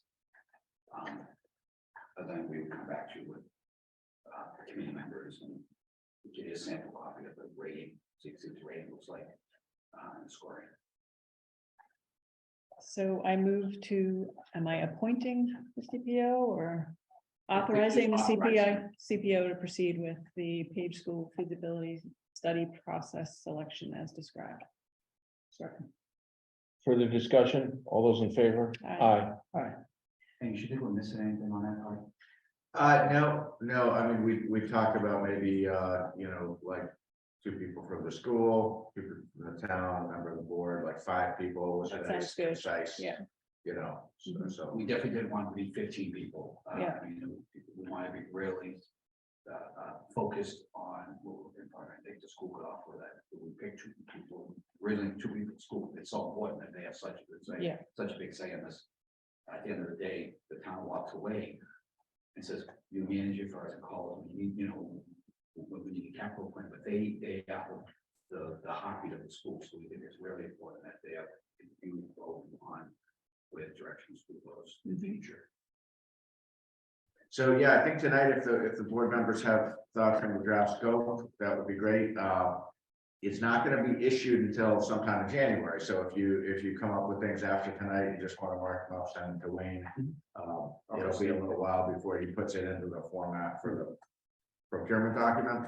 But what you see in front of you is the kind of the pretty good skeleton of the scope. One thing that was kind of surprising to us when we pulled that 2009 study, it included the scope of work and it was like a half a page. So it was not detailed at all. So I think this is, I think we're gonna get off to a good start. This is so important. We need to make sure that we get what we need and what we want. So I think we're off to a good start. Yeah. And I think we will be working on the week of Christmas holiday and right at the end of New Year's. So we're like 2 to 3 weeks. We're really gonna try to really get into it. So we like to have at least the scope done by the first week of January, Mhm. and then build a contract off the scope. So, Right. Because we do all those 3-week windows, put in the central registry, put in all the, so it just bumps the project out trying to publicize it. And we want to give the consultants enough time to look at it. Someone will go out there and look at the school prior, we'll get a call that says strangers roaming the building, so I think I would need to put that in a cover letter to say if you want to go visit the school beforehand. Yeah. I don't know if I let you in, but please, if you drive around, please call us. So I think the stuff like that, we need to make sure we keep on top of, and give the consultant enough time to look at, so they don't get themselves into before they put the original, presentation together. Mhm. And I don't like rush presentations, so I'd rather give them 5 weeks to do it instead of 3, because I want them to spend the time on it and not taking a plan that they had from some other school and Just change the title name. on it. So they Yeah. can get- so I think it's really important that we do time. Do it. Looks like you've already done some great work. So. Yeah. And Christine's been really deep. Boxes and boxes of material. Yeah.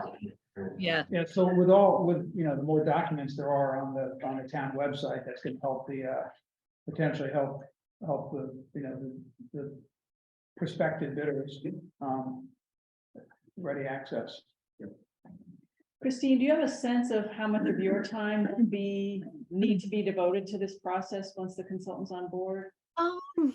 not as much as as I have been putting into it now. No, it'd just be coordinating with them, here and there. And that always takes longer than you think, but I can't say exactly how much, but I don't know, 20% of my time, maybe, I think, Christine, I think there'll be a lot upfront when you Yeah, first yeah, start. going. correct, Getting them on yes, board, doing the introductions, getting right together, and then they're gonna go away. yeah, And send an email occasionally, then I wonder, are they still working for us, and touch base with them, and then show us a draft.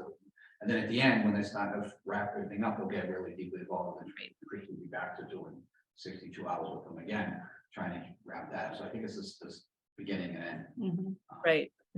Yeah, it's just, it's when the emails come in and you have to find something, but I think, there's so many firms out there. With these examples, they're so qualified and they've done this for so many schools. I mean, we're going to be learning from them, and hopefully they'll be able to just, do what they need to do, and it should be a fairly efficient process.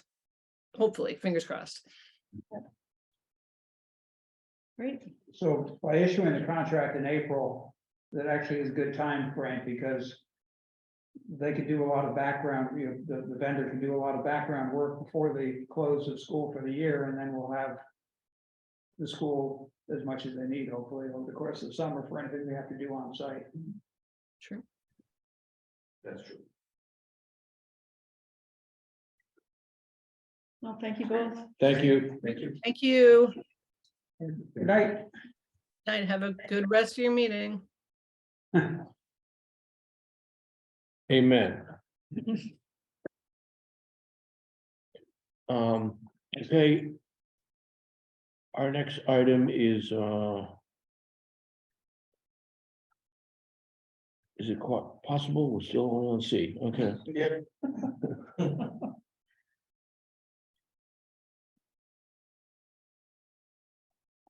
Review of committee commission recommendations on the Mill Pond All Persons Trail Project. We've got Ryan Goodwin, Chair of the Mill Pond Committee. Ryan had offered to kind of coalesce the various inputs and summarize that before. Yeah, no, I appreciate the opportunity to update you. Sorry for we were in arrears on providing you more timely updates in the past, and I will preface today that I'm working a little ad hoc. I was hoping to pull some notes together for work and Christmas. That's great. Yeah. Thanks, Ryan. So I really appreciate it. We also have Patricia Reeser representing open space on the Zoom, as well as Brad. All three committee chairs have agreed to be here tonight to make sure that, you know, there's alignment in what we're presenting to you as recommendations in regards. But would you mind if I share my screen, Angus? You're not connected. Do you have slides? I'm connected. You're connected where? Oh, you disabled screen share. Oh, no. I can share my screen. Okay. But I had some, actually, I sent you an email, so. yeah, the notes. Yeah. Yeah, I can pull this up. Yeah. I think that's a good place to start, if we're going to go back historically a little bit and actually kind of, and make sure that, because this project's been going on, for so long, that everyone's, you know, kind of, we've kind of reviewed what's happened in the past and sure everyone's here. But what we'll find here is back on July 13th, you know, Trent Lloyd had summarized, you know, the various meetings that she had with each committee member, the Board of Selectmen, Open Space Committee, Mill Pond, and Parks and Rec. And one thing that comes very apparent, you know, through the collection of the comments and feedback she'd received from all of the committee members. I'm just going to get there. This is the second here to catch up there. Yeah, we've got them all for. Yeah. So why don't we jump right to the select board there real quick? And so as you go down, I highlighted them on mine, but you'll even see, you know, actually the first thing, we'll move to the second page. Or right there, principles. I think that all four organizations recognize what an opportunity and amazing piece of property we have here.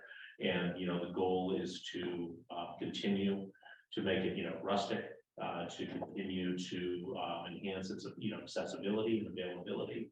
And the question was, you know, how can we do that?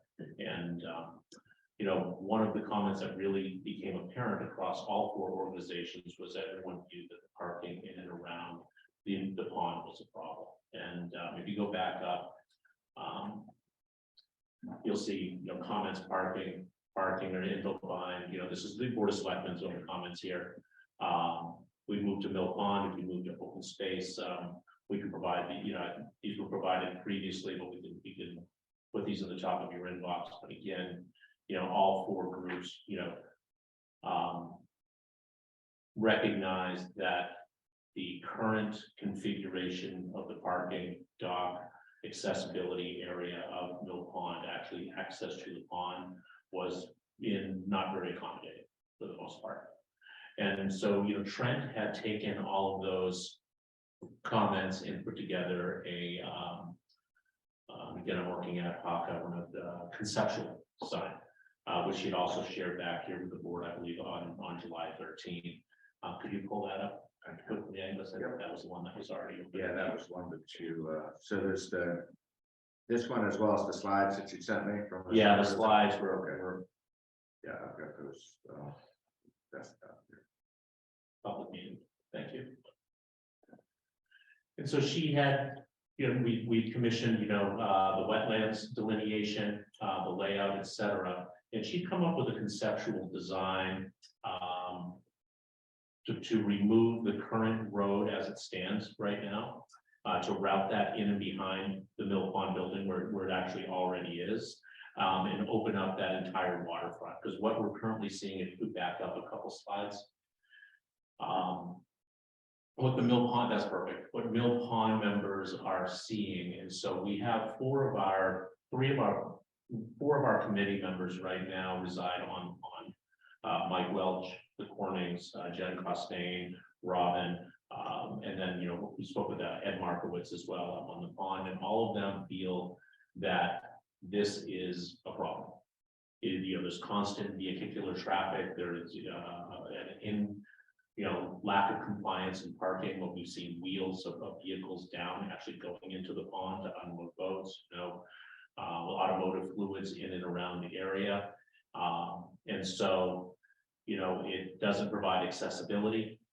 Currently, the way it's laid out, there are no designated handicap parking spots down there. People are parking up on, you know, during ice fishing season, people are parking up on the lawn to Mill Pond. Because the parking runs out on a Saturday or Sunday. You'll see it here within the next couple of weeks as we continue to get cold weather. And so this was, you know, one of the observations that was I wanted to highlight through all of the four groups. And so coming out of the select board, there was an ask to put, you know, a member from each of the committee together in a working group and to kind of, you know, generate a common thought or thread of alignment as to what recommendations could be. The Mill Pond Committee had been in support of Trent's design, and thought it was a really good conceptual idea. You know, there's some things that still needed to be worked through. We've been in touch with Paul Savini. Where is the leaching field with septic for Mill Pond building? And you know, as of there's actually no detailed plan from when it was constructed in 1975. We know what the septic tank is, but we don't know where the leaching field is. So we would have to hire someone in to have it staked out and found, because the old plans didn't recognize where it was actually delivered. I won't, you know, Brad, if you know, please chime in. You know, Brad and had represented, you know, the committee member as well, and felt that this was, you know, was in support of this plan. Patricia was all in speaking with her today, also likes most of these ideas that are there. She just didn't want to take management of this project as it is. You know, her real goal is to steward the all access trail moving forward. In which we're, you know, the Mill Pond Committee is in complete support of, always have been. We think that, you know, improving accessibility, you know, providing parking for folks would be, you know, a feather in our cap to what we're trying to do. Historically, you know, we had applied last year for grant monies for this conceptual design for the all access trail, and were turned down on that grant application. Our thoughts as a Mill Pond Committee, that if we were to have something that was a little bit more encompassing, a larger project in which we're providing accessibility not only in parking, but in terms of dock access, in terms of seating down next to the pond, that might generate a more favorable grant application. I'm not an expert in grant writing.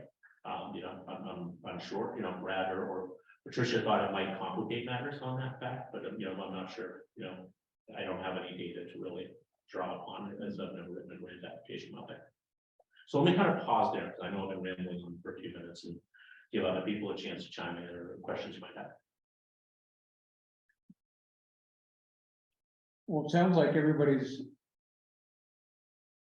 aligned as far as the all access trail part is concerned at this point, which is a great starting point. You know, it seems to me as a long-term, the plan that Trent came up with seemed pretty reasonable, pretty good use of the space, and you know, good substitution of access where, you know, more appropriate forms of access, you know, say the roadway along the pond being replaced by a trail, and parking being reconfigured, and And, I guess I'm,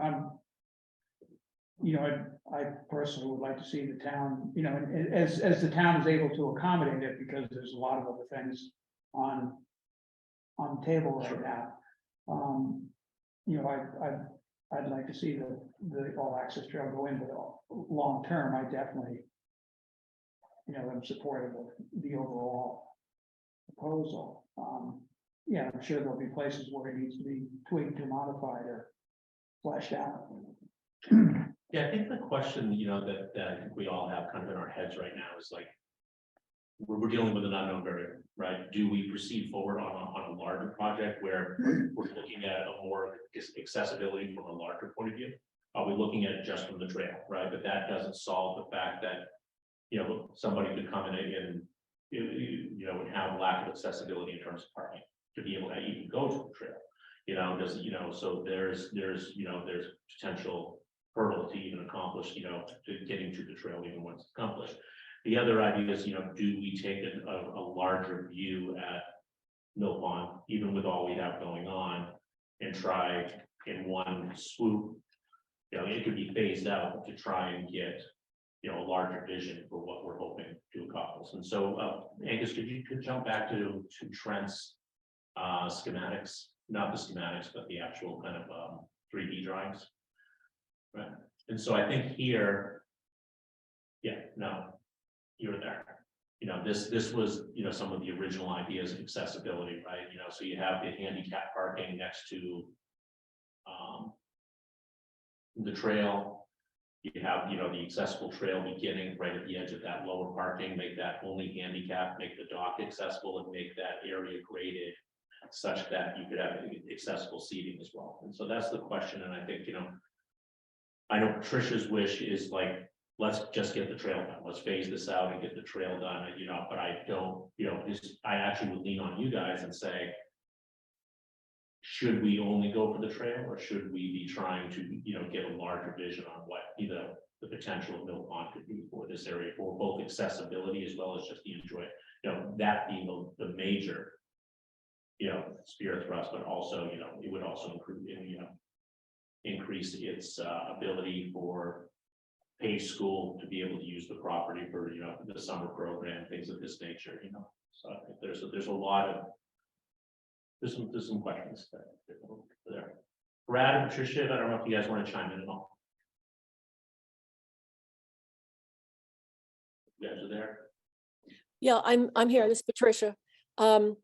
Yeah, obviously, Ryan has adequately expressed the opinion of the Open Space Committee, which is we're very much interested in seeing the first accessible trail in West Newbury be constructed as soon as possible.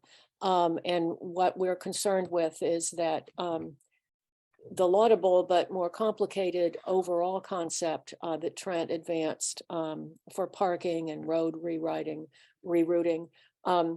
is not necessarily required to build the accessible trail that that was envisioned. And it's not anything that the Open Space Committee feels that it could or should be stewarding to the extent that it extends beyond the accessible trail that we advanced in our CPC application. And second of all, although I've said it before to Angus and others, I think that we really need to not lose sight of the fact that Trent's deliverables, I think, did not meet the requirements of the contract. And I don't want anyone to lose sight of that. It was very disappointing to us that more details were not included on what standards would apply for this route in terms of accessibility guidelines. Would they be those of the U.S. Forest Service? Would be those of the DCR trail guidelines as modified by the DCR and its guideline booklet?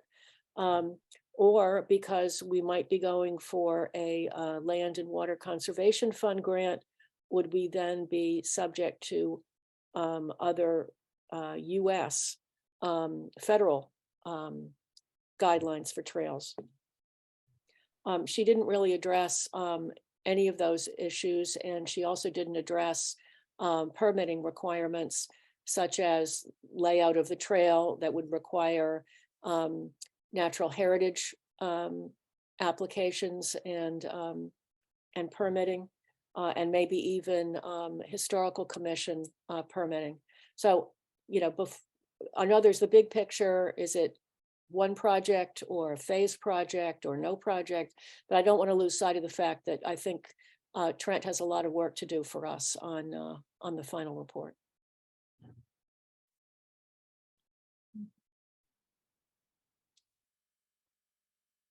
This is Brad. Can you all hear me Yes. from Parks and Rec? Parks and Rec is here to help. We support this project. The commission voted unanimously to support a position similar to the Mill Pond Committee. We agree with their assessment that this All Abilities Trail really takes advantage of the existing infrastructure and amenities associated with the Mill Pond waterfront, which we think is important because the target population, they're not your typical hiker. They're looking for destinations, places to sit after going a short distance. They're not used to being in the woods and walking. So we see these opportunities such as the waterfront view of the dam, the view at the dock, the picnic tables, and the horse waiting area / dog waiting areas as natural nodes or spots at which people can pause and admire the scenery. So we're here to help in any way possible, and really appreciate all the work that has been done by the town as well as its design team.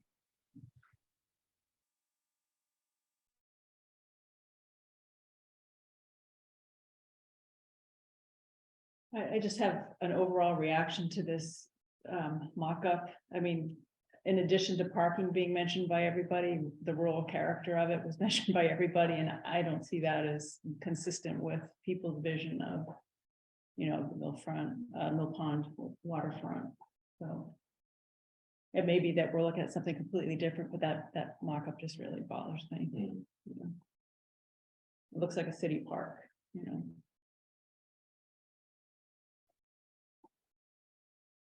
Yeah, Brad mentioned a couple of amenities that the trail would have, and that's consistent with the Open Space Committee's vision for the all access trail. Also missing from the consideration in Trent's report was any discussion of the additional important things to an all access trail, at least as discussed in the Mass Audubon All Persons Trail Guidelines, such things as, you know, educational stops, how you would do signage, how you would make the trail not only accessible to people with physical disabilities, but those that might be hearing impaired or vision impaired, whether there would be viewing platforms, whether there would be stopping points, where the trailhead would be. So that's just to, you know, concur with Brad. We're not just talking about a trail, we're talking about amenities that benefit its nature as an all access trail. But what the Open Space Committee is not interested in stewarding is a project that involves rerouting parking and driveways. Not that that may not be necessary, but that is outside our bailiwick.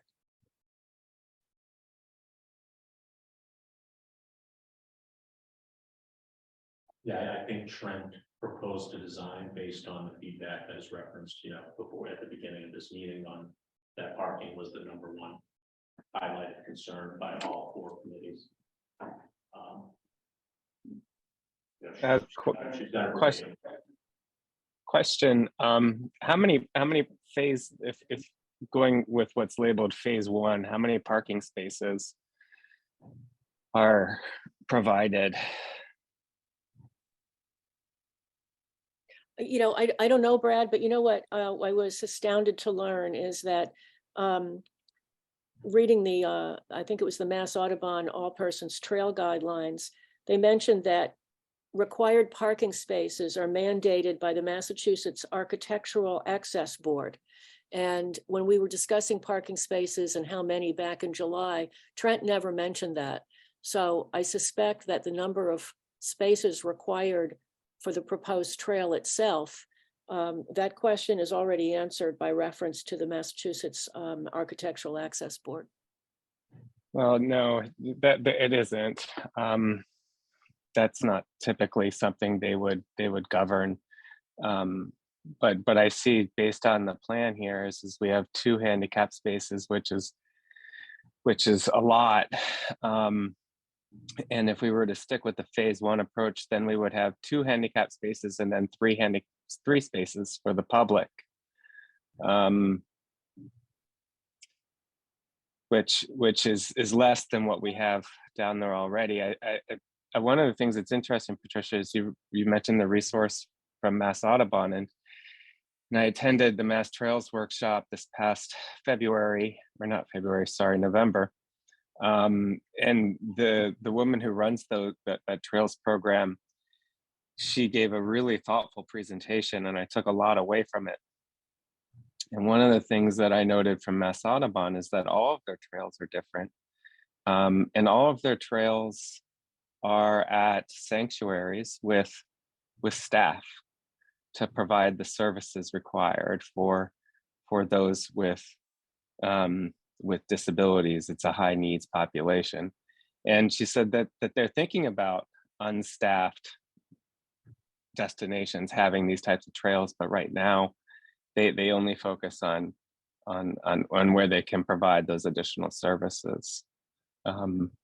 I think the big thing for us is really, what does all access mean for us? What does it mean for West Newbury? And what does it mean for those who are on this call right now? And hopefully we all can get together and realize that we have a great opportunity here and keep moving this forward. Yeah, that's a good point, Brad. And, one of the points that was made was that we need to sort of draw in the community that this is meant to serve, whether it's the physically handicapped or the visually handicapped or otherwise. And those were not among the stakeholders consulted in this report. So that's a point well taken. Although Mass Audubon may have these trails at its staffed sanctuaries, the U.S. Forest Service guidelines have been developed for use on trails that are not in staffed locations. Which are the guidelines, by the way, that Mass Audubon employs and that Mass DCR incorporates in its guidelines manual, as you probably know, with the ability to modify them. But that's what I think I'm disappointed that we didn't get in this report, in which I think we're owed, is a discussion of what kind of trail is it, how does it qualify under the various guidelines for what kind of construction, and what is the classification of the kind of trail that it is.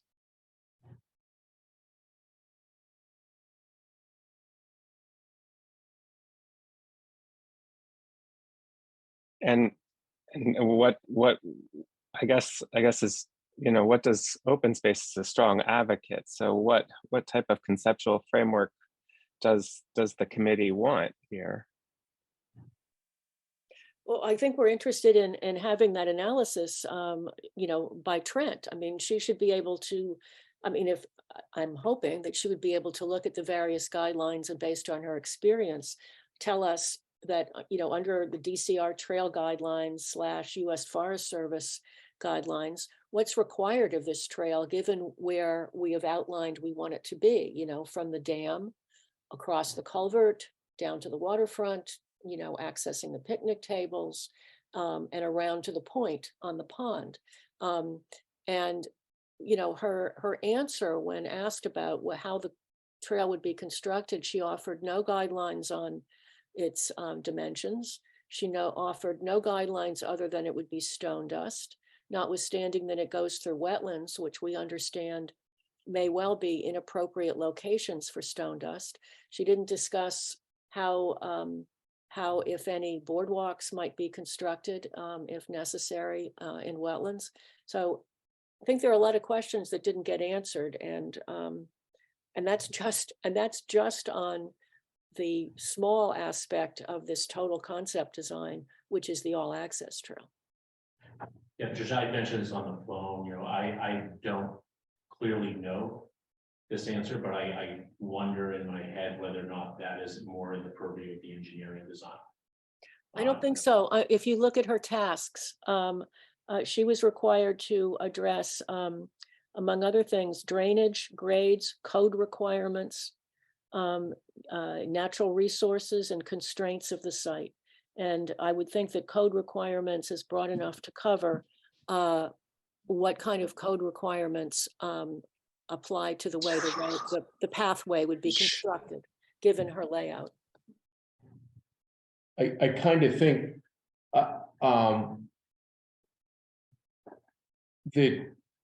we're expanding the scope of her duties. I have to say, this is the first time I've heard any mention of the different types of trails and how they would be graded, and you know, the different types of trails. That's something that's above my pay grade completely, but I haven't heard anyone discuss it whatsoever in 6 months until right this minute. So I don't know how that could be part of the scope of the contract, because no one ever mentioned it until right now. Well, no, it has been discussed. Have you ever heard of these different kinds of trails? Yeah, that was part of the original. I mean, the original scope for this was the all access trail, and then with all this visioning, it turned into a bigger project. Right, but I know it was an all access trail, but the fine details of whether it's going to be 4 feet wide or 6 feet wide or whatever, that's never been discussed. Yeah, it's in the CPA application or CPC application.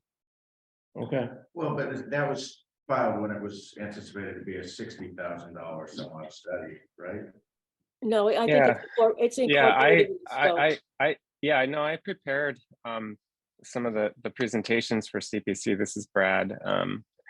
And the scope never really increased. It always went from incorporated the amenities, the existing amenities at Mill Pond, because you can't create a destination for those with disabilities and have your existing assets not accessible to them.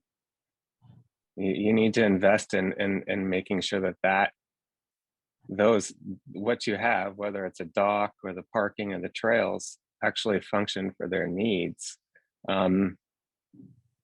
So I think that this is always part of the original intent, and I was on open space when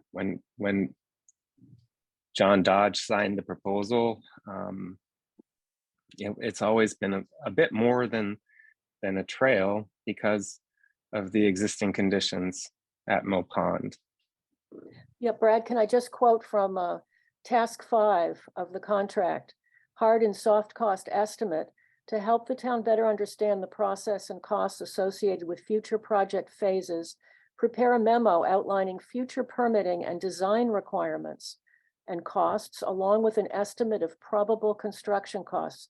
Well, I submit that she couldn't possibly perform task 5 without also telling us what the design requirements, dimensions, and likely construction methods would be for the purpose of this trail and the environment through which it passes. Yeah, she did not complete that task 5, and the term of her contract ended. The timing ran out, I believe, at the end of September. And she did not ever do or invoice for that work because there's such a lack of clarity on what direction the community is going. It would have been not a good use of her time or our money to have her work up probable costs if we're not even providing clear direction of what it is we're trying to get done. Yeah, Angus, that wasn't my point. My point was she couldn't possibly have performed task 5 if she hadn't performed before that by delivering, or at least knowing and hopefully communicating to us what the requirements of the trail were.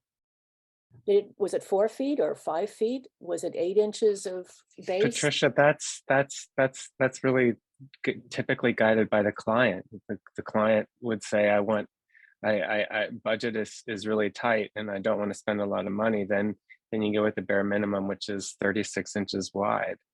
But Brad, I mean, there are guidelines for trails that have a certain grade, for trails that go through wetlands, for trails that have certain access routes, and she didn't discuss those at all. But Patricia, a lot of this is guided by the client and the owner, not so much by looking up a rule in a book. Design except that has a little bit more flexibility, Patricia, and I think Angus's point is 100% accurate. This process was a challenge, and I don't think consensus was really achieved, which is why I don't think she's really interested in advancing the work, or I didn't know that she didn't bill on it. Well, I don't think there was any lack of consensus on the trail portion of this project. The lack of consensus was on how much more than the trail was the project entailing. So it seems like we don't have consensus from this working group, so I'm Yeah, not sure definitely not. what. Okay, we can, Well, The- no, I don't think that's a fair statement, Wendy. I think. Hold on, let me- Sure let me- seems like- Fine. So I think Okay, everyone supported the trail. Yeah. Right, we're all supported the trail. Yeah. I think we all recognize that parking's a problem. It's highlighted across all 4 user groups. Mhm. As to whether we've tried to apply for a grant for the trail before, we failed in that process. The idea from the Mill Pond Committee was that by making accessibility a larger component of a larger project, we might be able to get funds by doing so, because we failed on, we have a data point that we failed on the first one. Mhm. And I think that, this would encompass a larger land, whether we phase it and do the trail first and then do the parking. And to your comment about, I don't like the way that picture looks, I think we can come up with a design that's nice, that reclaims the waterfront, because nobody surely likes the way it looks right now. But I think we have to have to Wendy's point, I think we have to have, if we're going to have accessibility, we have to have some grading. It can't be completely wild or it won't be accessible by definition. It has to have some Right. Not organization, but I think that's what I'm guessing Patricia, on behalf of the Open Space Committee, is expressing, that that's what we need, is some guidance on how to do an all access trail, some more specific, like how this would work, what it would look like. It seems like the whole project kind of got lost in this grander vision, which is definitely needed, but I don't see that as being, Ironically, it seems to be almost as though the place we should have started was the grander vision, so that we could pick apart the pieces and understand where to go from there. We didn't, this wasn't funded adequately to do the entire project, I don't think. no, it was just the trail was the original. Right, but in order to get to the trail, I mean, in Alaska, you have a bridge to nowhere. Here, we're gonna have a trail from nowhere. Right. I can't so- believe so- you said that, because that's just what I was going to say. Yeah. So you need to get to the trail first. I think that's what we're Right. trying to echo. Right. And the grander vision was part of the CPA application. It was an attachment to it. I think this got a lot bigger than what the original discussion was. But that's based on the feedback from everyone. It wasn't. Well, I don't know. No, Wendy, I mean, I was right there and presenting to CPC. I was there think, as well, Brad. yeah, and that was all part of the discussion, and I think the investment in the making, I you know, it was interesting being in open space committee, and when we were first thinking about like, where should this trail go, where should it be, and you know, nobody had any strong feelings, and the whole idea of this destination of going out and over the culvert and down and around to where the tree has fallen adjacent to the pond, you know, that's fine, but you know, there's a perfectly good waterfront that you're ignoring by adding all of that additional length. It's it's an extra 400 plus linear feet from the horse wading area. Overall, from the dam to where the road would end/begin, the trail length is 1,200 linear feet. I think Mark, I think your confusion, what he's saying is rather than keeping the trail going past the retention pond culvert area, was like, we could build this all access trail right from where the road comes down and makes the turn all the way around, adding, you know, making that the accessible trail all the way in and around, have the picnic tables in and around it, rather than continuing on. And if you embrace what the feedback that was received from the Mill Pond Committee and the people who live on the pond, they would embrace the trail going in that section because they see the cars parking along the bank. And if we go with phase 2, where we only have 3 parking spaces, where do you think people are going to park? They're going to park all on the grass and all on the waterfront. It's going to be worse than it is now. I just hope that we can all come together collaboratively to realize the potential of this site.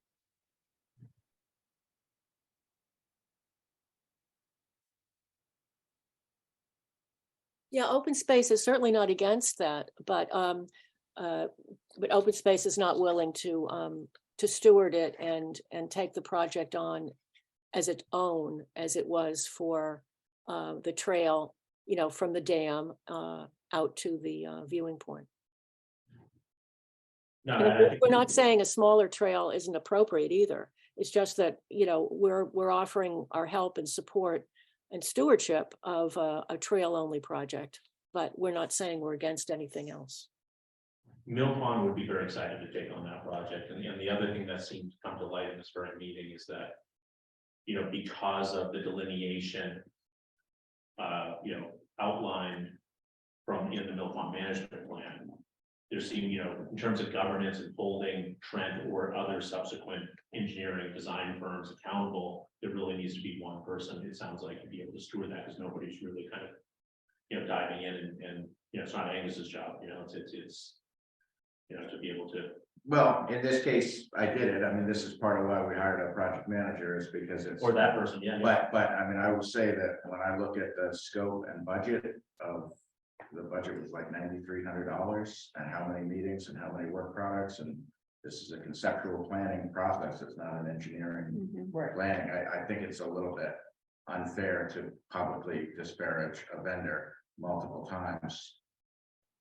From where I sit, you know, she did the work she was hired to do. We as a community have been unable to build consensus over the course of how many months. And so it became kind of a quagmire. And when you're in the private sector, you know, a billable hour, it was not billed by hours, it was billed by task. But when I look at the level of investment and the amount of time spent by this designer, it's hard for me to chastise that person for not doing more when we as a client have not provided clear direction from the outset. You know, a year ago when I was presented with the draft scope, I met with Rick, who at that time was chair, and I brought, you know, to your attention this issue that there's a lot of different kind of either actual legal jurisdictions or certainly political interests at play in the site. And at the end, and the designer had asked me specifically, who is the client? At the end of the day, who is going to give me, the designer, the direction? And I sat with Rick and I said, you know, are we gonna provide an answer to that question? And the answer was no, we're not. We're gonna work through a process. We're gonna try to get consensus because, and I told Trent that, you know, at the end of the day, I don't think the select board's gonna bring forward a proposal that doesn't have broad support. You're not looking to, you know, create a battle over something where we're trying to improve an amenity. But she asked that question. We did not give her an answer. Yeah. And here we are a year later. And I think that lack of direction is part of why a lot of time's been spent, and there's no consensus. Yeah, so I mean, the way I read what I've heard tonight is that all, you know, Mill Pond, open space, and Parks and Rec all seem to agree that doing the whole thing at some point makes sense, but couple of bodies would like to see it taken on as one project. Another body thought that they would sort of lead the way on the trail only. And if it involves more than that, wants to have nothing functionally to do with it. They might be supportive of the overall plan, but they don't want to participate in the process of the whole plan.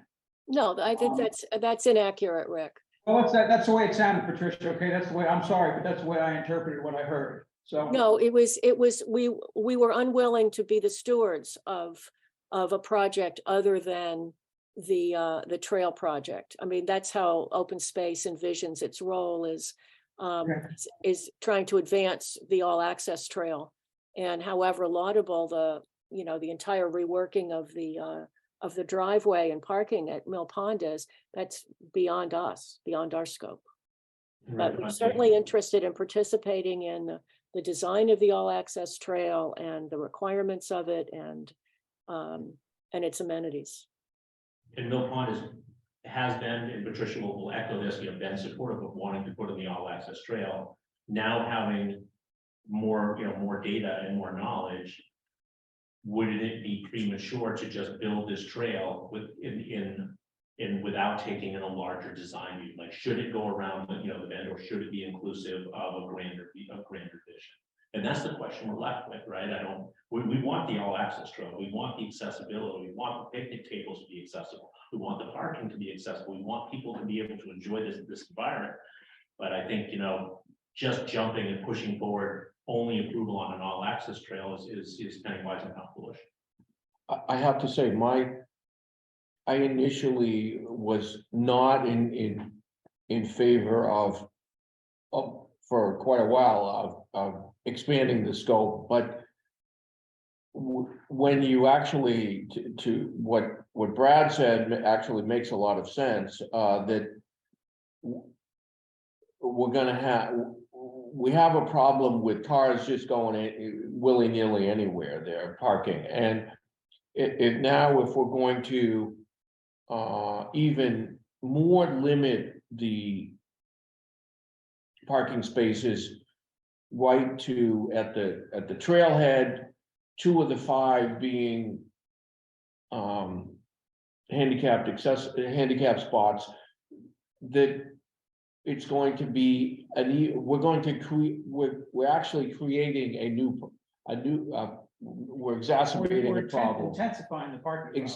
That's what I think, and that maybe we do have to, I personally think that I like I say, I'm changing my mind, but to me it makes sense. Okay, maybe we do have to Rick's point, we have a trail. People either can't get to it, or it's causing problems for other people that are going to go skating or whatever they're going to do.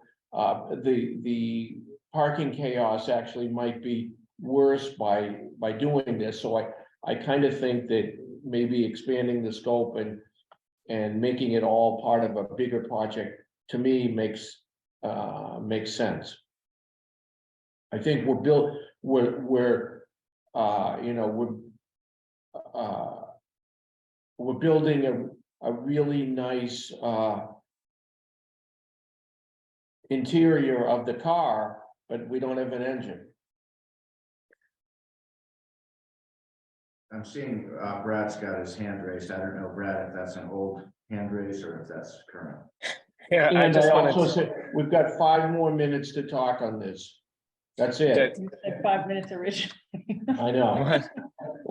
just a recommendation to the select board. If there's one item that would be great for us to move forward, it's to complete the ANRAD, which is part of the Williams and Sparagus scope. Concom hasn't walked it. They haven't delineated that line. That's an important feature. It's an important regulatory feature for the project planners to understand if they were to move to a future project phase. Does that affect, doing that, affect, a grant proposal? Yeah, you know, Archie, I'm handicapped in the compliance component and the orchestration of how one does grants. I can't speak to it, so. Yeah, you can't design it without having done the ANRAD. I mean, you can't. Okay, Yeah. okay. So Brad, what about the board's direction, would allow that to go forward? It was just from a project perspective, getting that line delineated.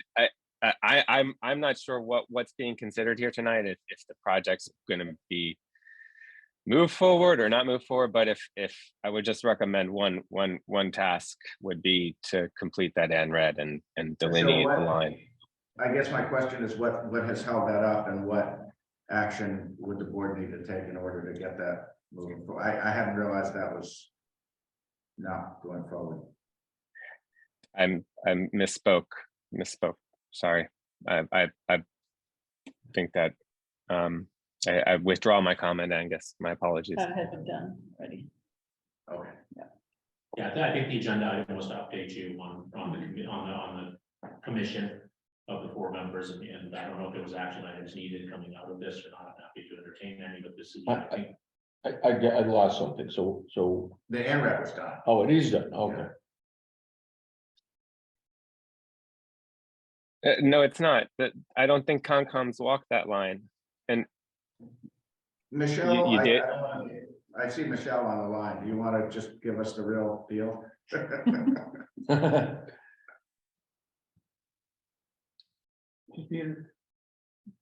don't think she did. No.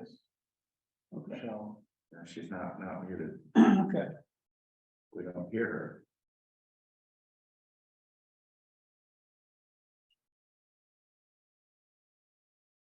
So I don't know if she's. I have it on good authority that it's been delineated. Okay. So yeah, I mean, it was on tonight's agenda for Just for an update. board to get Mhm. feedback, and you know, if there was an interest to advance something to a next stage of design. And if there was interest in seeking funding for that Springtown meeting, you'd need to figure that out fairly quickly. Very quickly if you were intending to go for CPA funds, slightly less quickly if you were intending to go for a different funding source. And do you recall where we are on the budget for this project? I know we just looked at it last week, but I don't remember. Yeah, I can pull up the exact number just to, but basically, I think we had paid the bill for the Williams Asparagus, which was the majority of the work. Mhm. And then we had paid the invoices received for the design work, which did not include the last part, the cost estimating. So we underspent that, and I believe there's a good $12,000. I think it was 12. Yeah, it's in that neighborhood that's not committed and not spent. And is there a sunset date on that? or- There is, yeah, I'll pull up the exact numbers. I've got it, Jenny emailed. So since we have the ANRAD, I wonder what, roughly what cost would be to do the design work and then of course, which part of the design work? Or just the trail or for the overall project? I'm also concerned that this is too big a project for committees to manage. I mean, this would have to be managed by town staff. Yeah. You know, and Right. I don't know that we can add this to our No, workload right now. So carried forward from the prior fiscal year was 14,875, so 15,125 was paid last year, which the majority of that was for Williams asparagus. So far this year, 2250 has been expended on the final invoice from Trent. And that leaves a balance of 12,625, which remains unspent and unencumbered. But we don't know the sunset. Oh, yeah, it's in here, yeah. FY 23. Okay, so by June. By end of June.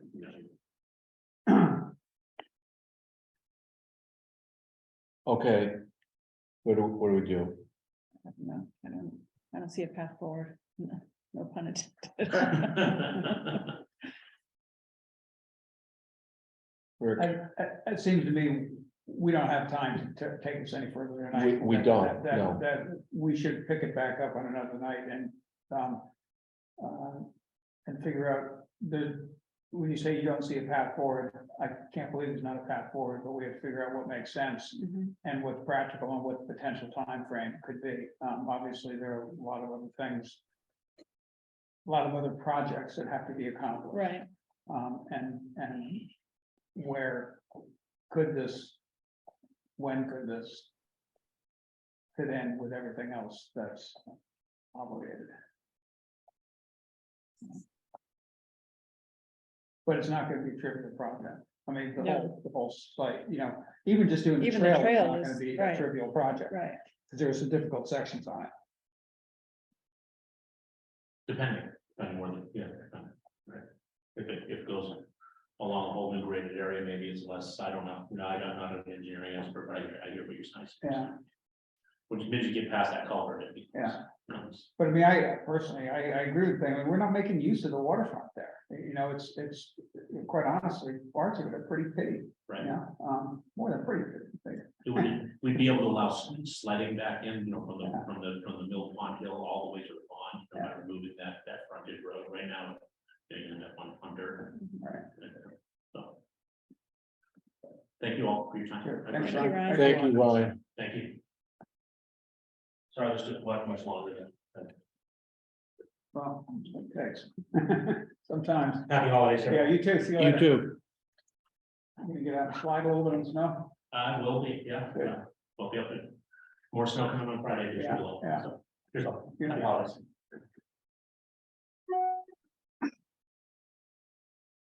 Okay, item D, as we know, we've been working on the wage classification study and creation of a grade step schedule for all the different jobs in the town, all non-union personnel positions. And I'm gonna throw it over to Angus right now. Okay, so we've received some recommendations from the consultant in the last half week or so, and been looking at that over the weekend. And I believe the board, so what I'll do is, so there's a proposed grade schedule with a min and max amount per grade, which is recommended by the Collins Center based on both the number of staff we have, the different kind of groupings that make sense, and the market study that they've done on comparable positions elsewhere in the region. So I've got to put up on the screen both the proposed grade schedule with a min and a max per grade, a sample of the steps that could accompany that, but the number of steps is really a policy decision. The board will need to make that decision. And then the proposed grouping of which positions would be in what grade. So that's a couple of the major ingredients of the study. So I'll just do a screen share here.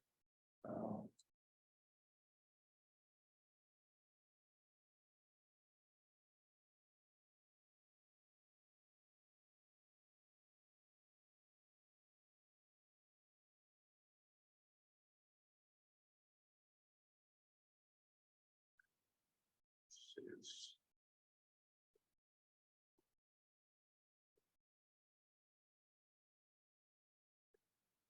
Knew that was gonna be.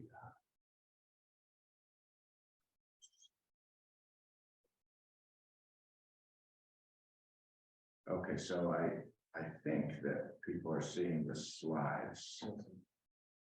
Oh, good, yeah, okay, great, great. With the PowerPoint and the multiple screens, it gets, so they're proposing, right now, there's on the current wage schedule, there's 12 grades, and there's simply a range for each one with a low to a high without any discrete points, but just a range low to high. So they're proposing a new grade structure of A through I. So that's a total of 9 different grades with the minimum and maximum rates that you see up on the screen.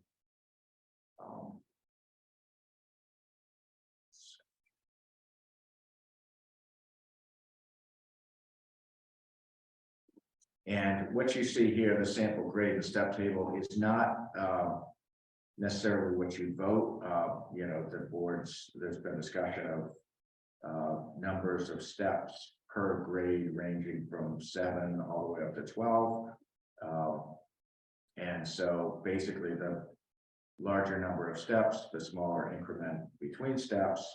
But that's something that's really going to be a policy decision in, you know, and will have an effect on if the board's intent is to get every position onto a step, or if the board's intent is to get some, you know, to do this in a single budget year, the current budget year, or whether to space this over multiple budget years in terms of getting positions onto. I know the board's objective is to get every position into the appropriate grade, but whether to get them onto a step, and if so, which step, based on primarily longevity. And then the third slide here is the proposed assignment of positions to the grades that they are recommending. So I believe that what I've shown here is, I guess, I believe this is all agreeable to the board. Yes. So. So the other piece, the implementation piece, is what would happen with specific wages. Where there's been, you know, a couple of different scenarios based on numbers of steps, and I don't know if you want to, if anyone on the board wants to summarize where we are. Well, we're still working on it. But I mean, we're close. Yes, we are close. Yeah, and I would just add that in addition to tenure, we're looking at, you know, positions in West Newbury, and if there's any specific things about the way that those are filled compared to another town, you know, the regional data may be more or less applicable. So it's in addition to tenure, it's the specifics of the particular position and how those responsibilities are carried out are also a factor. So we did receive a report from the Collins Center's Mark Draft. We provided them some comments. We got that just late last week and provided some comments back, and haven't received an updated draft yet, but I thought we might have that prior to the meeting, but it didn't come in. So, but that's got the narrative with the methodology that they follow and all of that.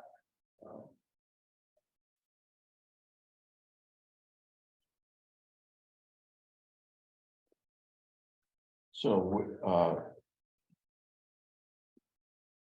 I'll ask the other board members, would we be willing to go into executive session after we've done some of our other open session? Yeah, I'm good with that. And then, To finish it off tonight, Yes, I and then- really and then- think we And then should. do we want to, in order to accept it, do we have to do that in open session? That's a question. So Uh, if we yeah, have to, yeah. we come back into open session. If we Yeah. get it done, Mhm. we come back in open session for 5 minutes and, Yep. and vote it and prove it. And- Yep, And then, yeah, We're all amenable to Yes. doing that? yeah. Okay, Um, okay, if this is a minimal, I would suggest voting this in. Yeah, I was that's wondering good, about yeah, that. that would be. Didn't we vote it in executive session? Well, but you have to vote in open session, Okay.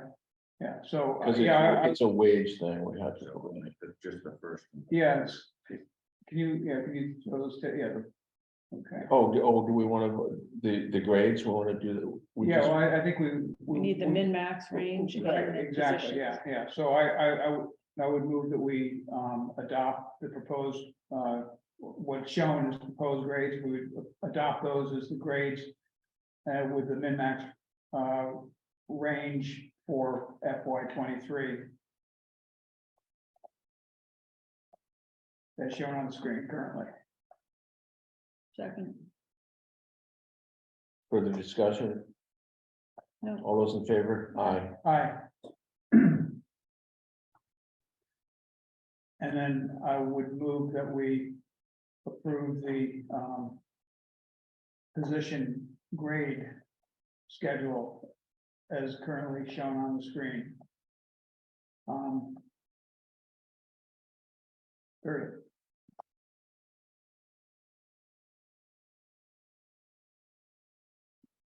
second.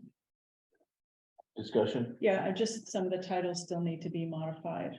So this is from the draft report, so, I mean, it's all there, but, Yeah. you know, some of the things just. There have to might be tweaking of some of the, Yeah. yeah, some of the position titles, Yeah. names, yeah. Okay. Right. With that comment, all those in favor? Aye. Aye. Aye.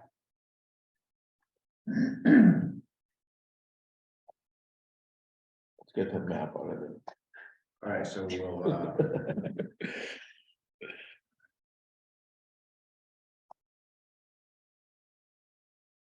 all right, next item is the updated memo regarding personnel appointment authority.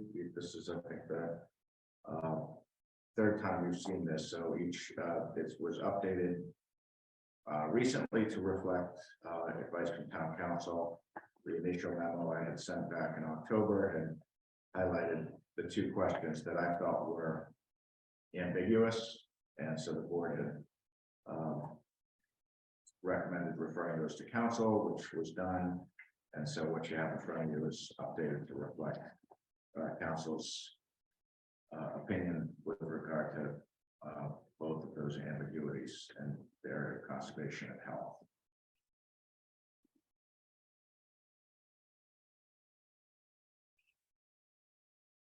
And I also added the work chart. It's multiple work charts actually to reflect the varying appointing authorities. So this is, the org chart is something that we vote on every year, or you present every year? The way the Manager Act reads is that the manager shall present, and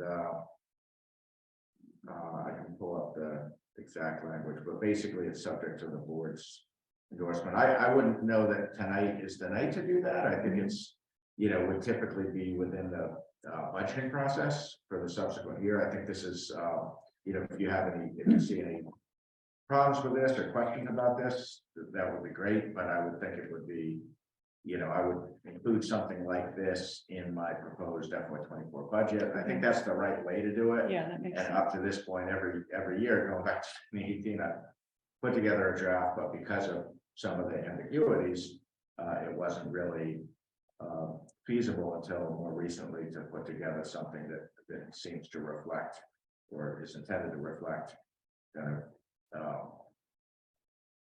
council advice on where the appointment authorities rest for different parts of the organization.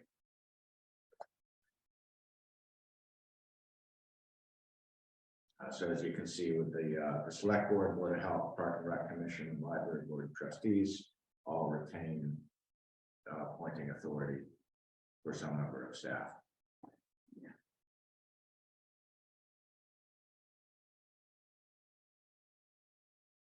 That's good. So in an earlier draft, I had, for instance, on the, police chief, I had listed the sergeants, the patrol officers, so on and so forth. But then I reminded myself, the chief is not the appointing authority, the select board is, so that's why that's organized more horizontally than an earlier draft that you had seen.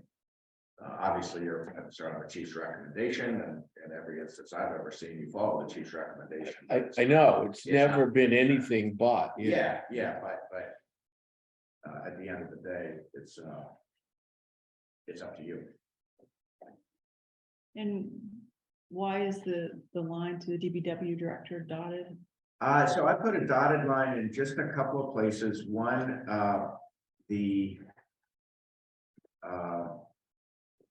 chief procurement officer. So DPW director is a department head, but it's also, there's this old DPW legislation, which was proposed for repeal in 2017 as part of the Town Manager Act, but was taken out of The legislature took it out, Oh, not really? us. I Yeah. didn't Yes. realize that. yeah. So That was basically the only major change that Did they the, give a rationale why?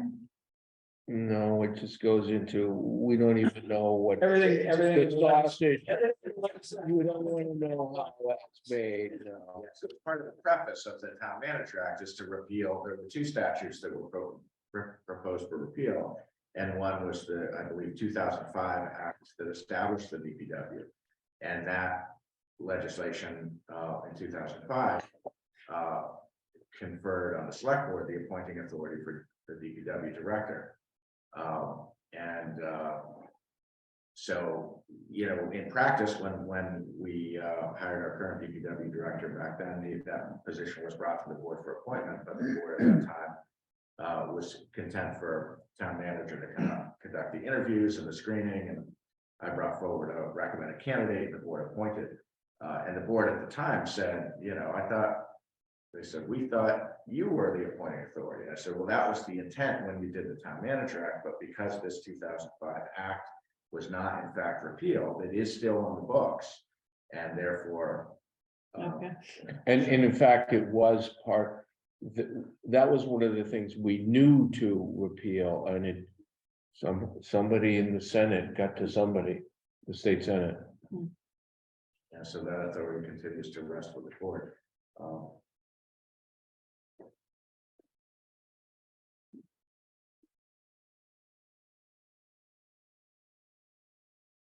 So I did the same thing for, with Park and Rec, with the summer rec program director, because we had asked town council that question about a year ago, a little more than a year ago, and he advised that because it's,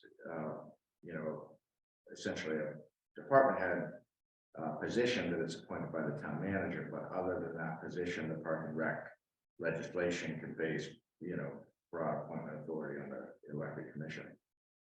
So I'll put a dotted line just to convey that it's a little bit different than.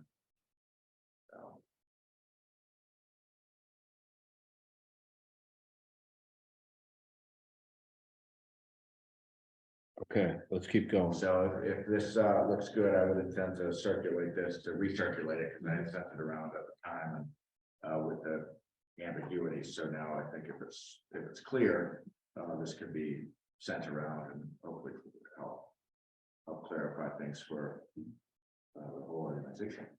Great. Next item we have is the discussion of FY24 conservation staffing and intermunicipal agreement with Merrimack. So as you know, we're currently part of intermunicipal agreement for a shared conservation agent. And there's been some discussion of whether that would be the board's intent going forward into FY24, or whether there would be support to propose a full-time conservation agent position locally without the intermunicipal agreement. And as you know, the date by which we would need to notify Merrimack if there was an intent to withdraw from that agreement would be January 15th. I'd make a comment that that with the possible proposed salary adjustments, that this would be a major budgetary issue, and for that reason, I would be in favor of keeping the agreement in place for this year, for this coming year, to continue the hours as they are. And Angus gave some thoughts that to me today about certain of the responsibilities that actually were formally, not formally, but had been associated with the conservation agent, that maybe some other departments are actually dealing with some of those things. So you mentioned the storm. Yeah, no, I know what you're saying, but I think that's not exactly how I would represent it. There are a number of things that I think 6 or 12 months ago were kind of unclear as to who was going to take ownership. It seems like there are more staff taking ownership of more things than what was happening 6 to 12 months ago. Okay. Including the area of stormwater, but also some of the planning initiatives, such as like for River Road, between our new town planner and health agent, building inspector, DPW project manager. There's more capacity now than there was, and it's noticeable. But I wasn't saying that to suggest one thing or another. That just came up in the conversation. Well, do you believe there's enough work to keep the agent busy 40 hours a week? I think that I think there's enough work. Mm-hmm. It's a matter of the community's level of service expectations. I think there's a backlog of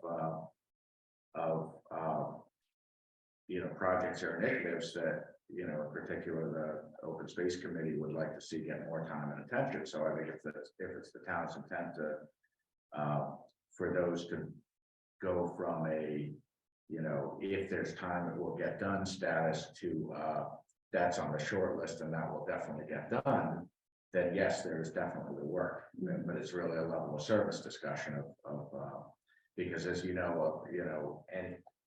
any of our staff, they're always balancing the baseline against the value added, and permitting staff in particular, especially during the spring and summer, they're often out straight with their permitting, inspections, sometimes enforcement activities. So sometimes doing those extra projects, it's kind of like they'll get to when and if they have time.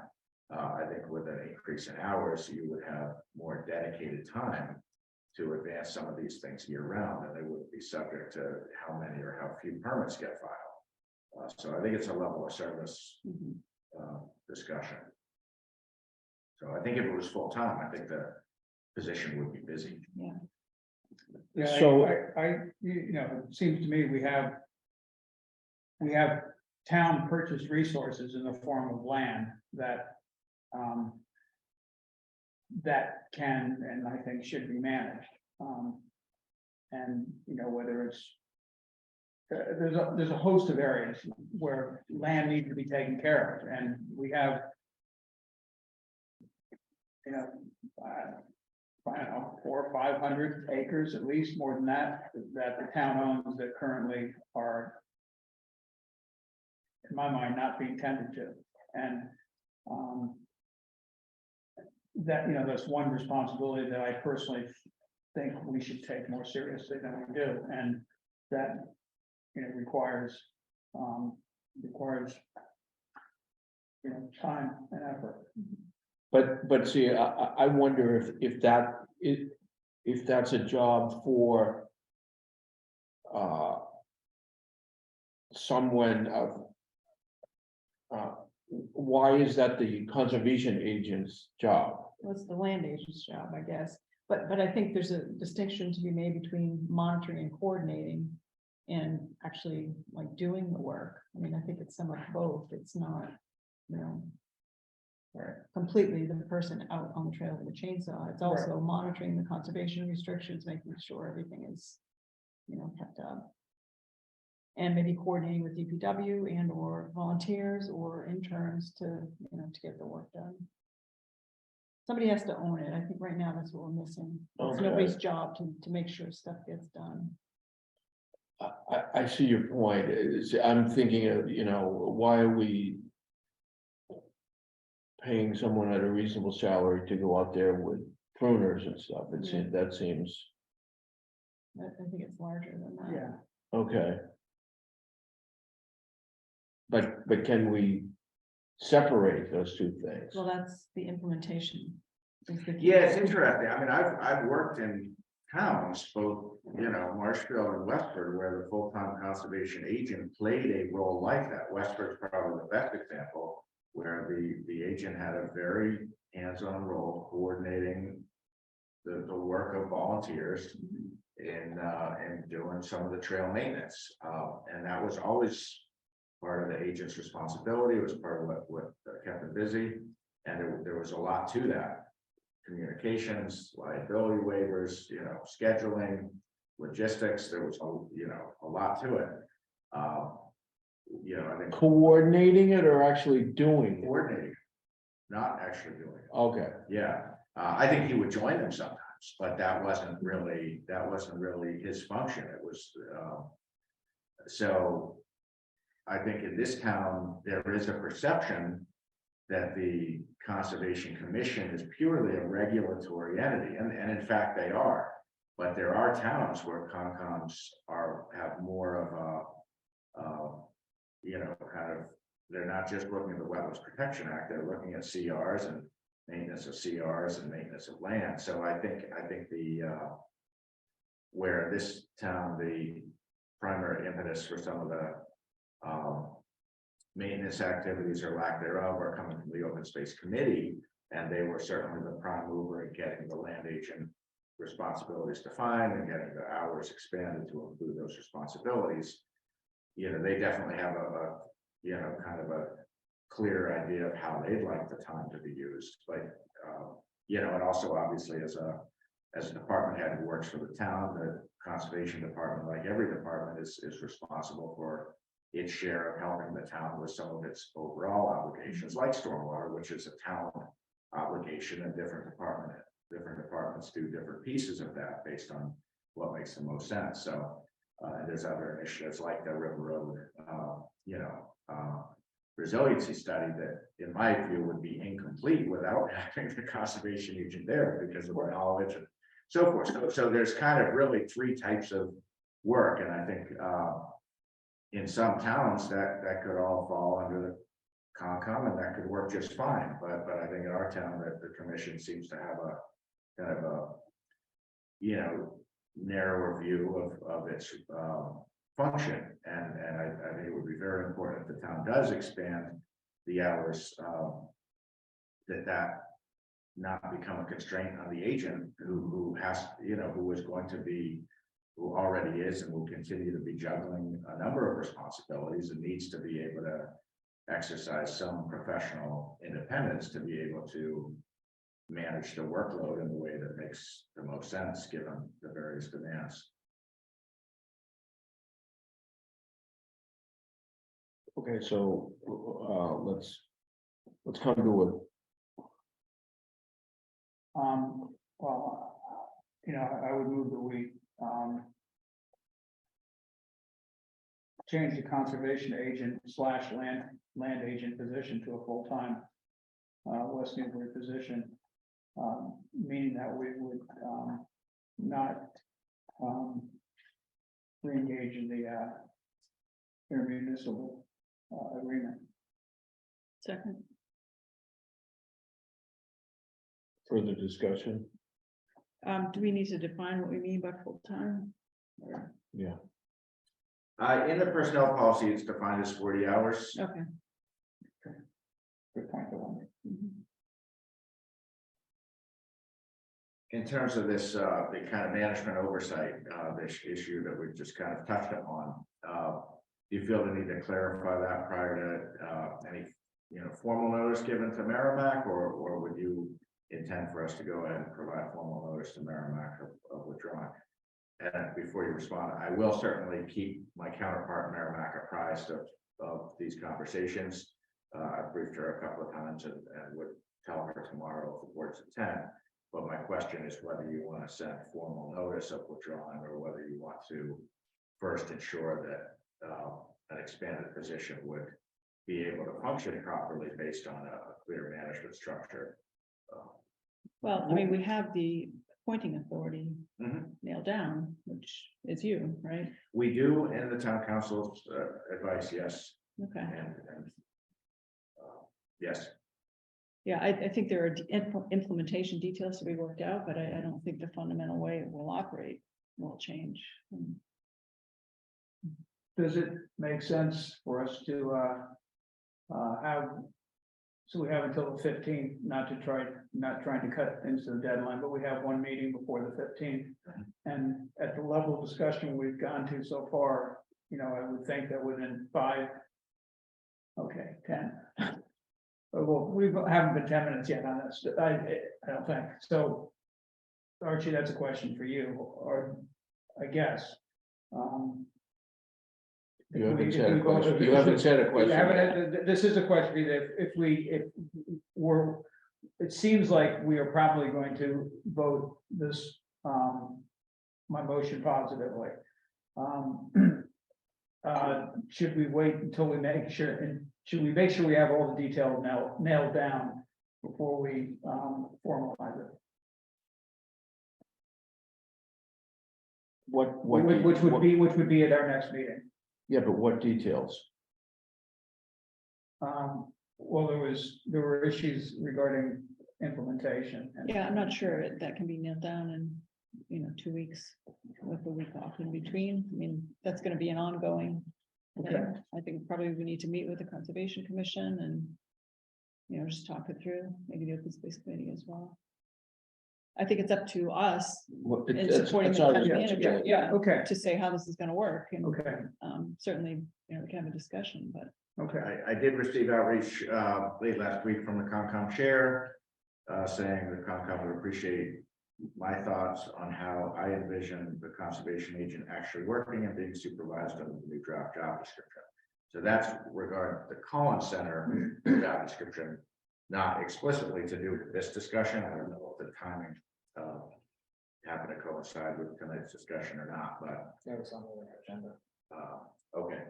So I think that's something that this is not my. I mean, I'd like to think we are on the same page on these things, and so I just thought it was, the framing of it was interesting because I'm not envisioning something really different from what seems to be working well today, but I do believe that the position at times is hampered by a lack of clarity on. Okay, we can deal with this later. Yeah, okay, We know we can talk. We know what. all right. All right, so the motion was to change the position of full-time West Newbury position. I assume you mean for FY24, but Correct, yes, for getting it. to not re-engage in the intermunicipal agreement.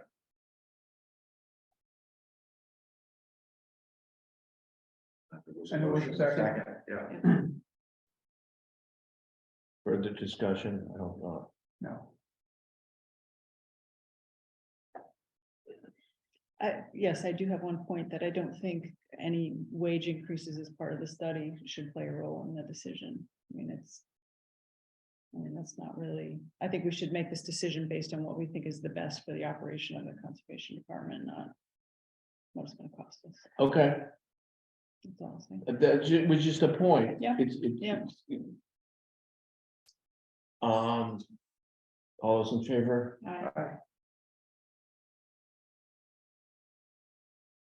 I'm gonna abstain. I just can't, I simply am not against it, but I haven't decided. I can't decide.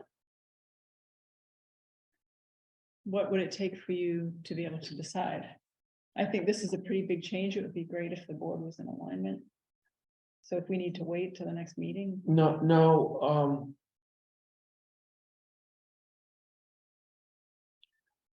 convince me, okay, here's my point. Okay, I looked at the other towns and a lot of them don't have anywhere. It's all over the place. Some towns have full-time. People, some have 5 hours. So, and Ipswich, a town that's like an entire, it's one of the largest towns in Massachusetts. It's an entire,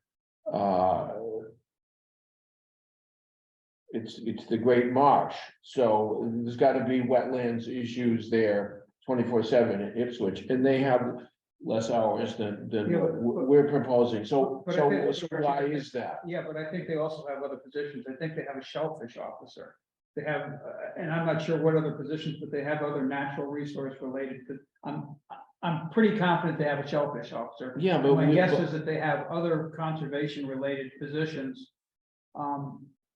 yeah, typically Or the agent, natural resource related positions. I think that's the thing. So the different hours, that reflects the amount of permitting activity in that town. But we're looking to say, you know, we have one person that could perform all these functions, you know, so we're putting all the hours in one role rather than, you know, a handful of different roles. I mean, Ipswich also has several people in the planning department, you know, we have one town planner. So I think it's just a matter of, you know, the resources are larger, it's just, you know, But we're a much smaller we have a town, lot of wetlands, so not compared to Ipswich. I'm really shocked that they only have a part-time agent. So it must be that they have other people, you know, that are supplying the resource positions. I think you have to look at the whole picture. You can't just look at the number of hours the agent, you have to look at comparable positions, who else is doing what. So if that's what we need to do to convince you, then maybe we should, you know, do that. No, I'm not gonna, I just, So was it in? There was recently, and it could have been the last 2 days.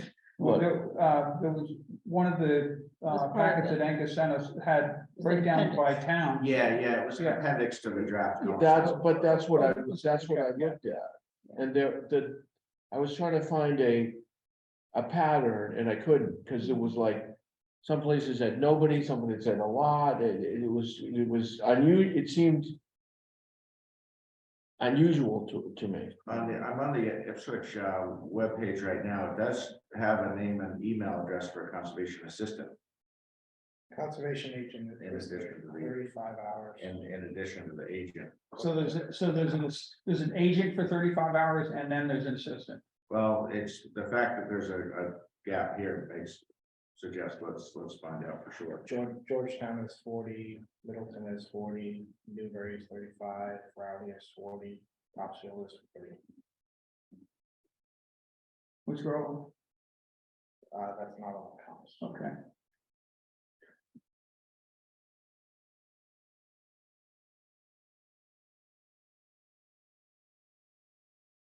So I will go along with it, But the other thing to keep in mind is that. but let's not have a job where we need to create work for it by passing the wetlands bylaw.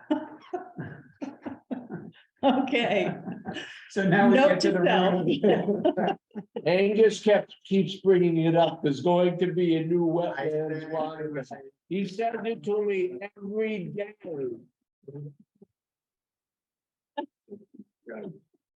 He knows that's a good way to wake you up.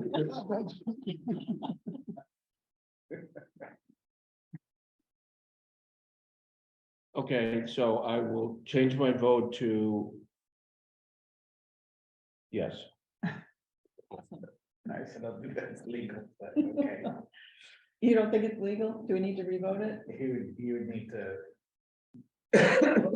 It passed, it was two. He could say he's. Okay. But can we can't revote that, so it shows us 3-0. Well, it has to be someone on the prevailing side has to ask for a revote. All right.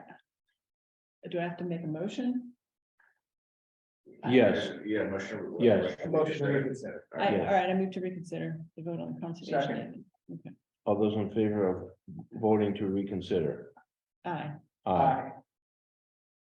I move the motion just as I said it last time. All right. Second, as I said last time. All those in favor? Aye. All right, Jimmy. That's good. No, that's good. We don't want to be, Yeah. No. We appreciate you. Yeah, that's good. Yeah. It's gonna be a bitch.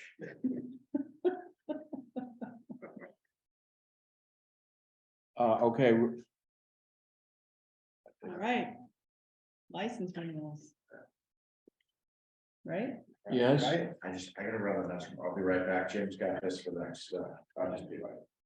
We can do 30. okay, our first item is, request for renewal of retail liquor licenses for 2023. First one is GN Enterprises Incorporated, DBA West Newbury Pizza Company, for wines and malt beverages. So everyone, I can take them as a group, but you guys can vote them separately since they're. I think we have to do them separately, Yeah, yes. but just basic explanation, both are in compliance, they've submitted their paperwork on time. We'll be submitting to the ABCC, they've paid their fees, and everyone has signed off. So we're doing. Do we ever know if I'm not suggesting in any fashion that there is, but if there's ever any problems, do we ever get informed of these? Yes, so actually, we would have to bring it before you guys because you are the licensing board. Right. So if there was any ever violations, or anything underage drinking, for example. Right. Things like that, that would come before you guys. There'd obviously be a report of some kind, either the Okay. ABCC would come to us and be like, hey, this is a problem, or the police would have come, like, if there's like intoxication in the streets or something like that, the police would say, hey, we pulled over 5 guys because they pulled out of this liquor location and they were drinking in their car. Yeah, I just wondered how that works, yeah. So it would come before you guys, because you are the licensing agents. So then you would have a hearing and decide whether you're going to suspend the license temporarily, Or indefinitely. just like a liquor control board, actually, yeah, Yeah, okay. exactly. Okay, so someone make a motion on the first one? I'll make a motion that we approve the retail license renewal application for GN Enterprises doing business as West Newbury Pizza Company for 2023. Second. All those in favor? Aye. Aye. Next one, West Newbury Food Mart. I'd just like to say that I think it's great that the Food Mart fixed their sign. It looks, I like the sign and I like the mural. Yeah, I move that we approve the retail liquor license request from the West Newbury Food Mart for 2023. Second. All those in favor? Aye. Aye. Next item is annual Class 2 used car licenses for 2023. We have 3. Newburyport Automotive Incorporated, 330 Main Street. I move that we approve the application for a Class 2 used license. Class 2 used I'm missing a car. car license, their sales license for 2023 for Newburyport Automotive. Second. All those in favor? Aye. Aye. Next one is RTI I move that we. Enterprises, sorry. That we approve the application for a Class 2 used car license, used car sales license for 2023 for RTI Enterprises, DBA Main Street Auto. Second. I just have a question on this. So this is a renewal. They're all renewals, yes.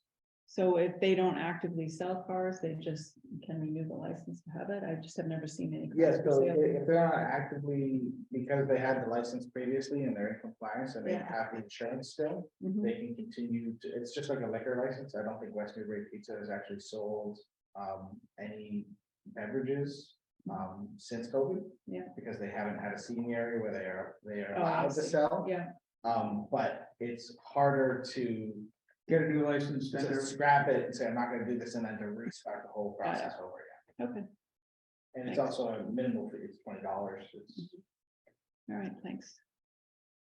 All those in favor? Aye. Aye. Final one, Crane Neck Auto, 5 Crane Neck Street.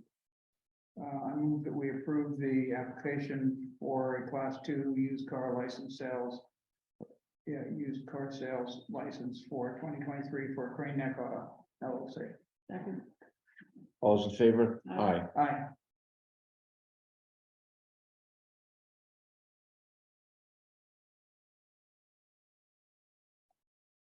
I make a motion that we approve the changes to the 1-day liquor license paperwork as shown in the packet. Second. All those in favor? Aye. Aye. I make a motion that we approve the proposed changes to the special permit guidelines as shown in the packet. Second. Discussion? Yeah, on page 2, the trash and cleanup, I wonder if we should add recycling. It just says trash must be disposed of in approved containers. We just say trash and recycling should be disposed of in designated containers or something. Wendy, what page is that? Page 2 of Page 7. 2 of 7. 207. That's Two above. of 7. Oh, 2 of 7. It's by alcohol, look at alcohol, and then below that, restrooms, trash cleanup. So So maybe the second or the third sentence should Okay. just say trash and recycling must be disposed of in designated containers or food or whatever. Just to encourage recycling. We had a lot of discussion about that with the Apple Harvest Road race. So. So who, that actually is, not to belabor this, but an approved container, who's approving containers? That's why I was wondering if we should say designated. yeah, so if you want to do designated containers instead. And who's gonna designate the containers? Well, I think part of the special event permit process is, I think you're approving the containers, not the specific containers, but whether there's a satisfactory plan in place for this.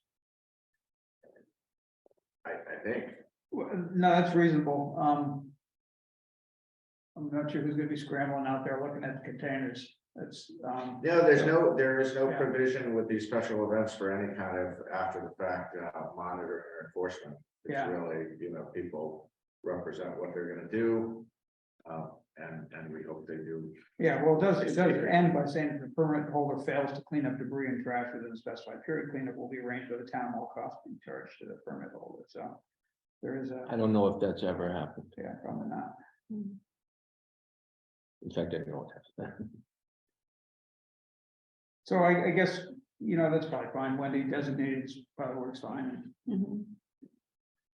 Designated containers instead of approved containers. Yeah. I also just had a general question. Have you looked into fillable phones at all? Is that something that's on the horizon? Only because this was just so we can get the changes in Yeah, there, but yeah. we can try to make it a fillable form now. Yeah, I just wonder if that would be helpful for all phones, or do you feel like people may not be able to use it? And so there's a value in having it printed out and hand completed form. I don't see a problem with it because generally fillable forms you can print anyways and Yeah. write into if you wanted to. Right, So we can definitely try to. Yeah, Yeah, the nice thing about fillable forms is if you don't want to, you don't have to have a print, you just save them, and email them over. In general, I like them. The only place we've run into problems is with the appointment forms because they will truncate and then you Yeah. print it and you don't get the complete content. Yeah, the But same there's thing. gotta be a way to have it expand it or compress the text size so that it keeps everything in there. Yeah, we can definitely look into it. Yeah. Well, sometimes when you make your own form and you have the lines in it, and then the lines Yeah, keep moving, Right. yeah. You probably need to buy a higher level of Adobe. Yeah. No, we haven't. We haven't. Well, no, I was saying I do, but Oh, I yeah. try to do it.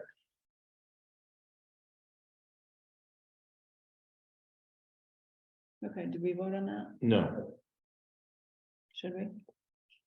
all those in favor? Aye. Aye.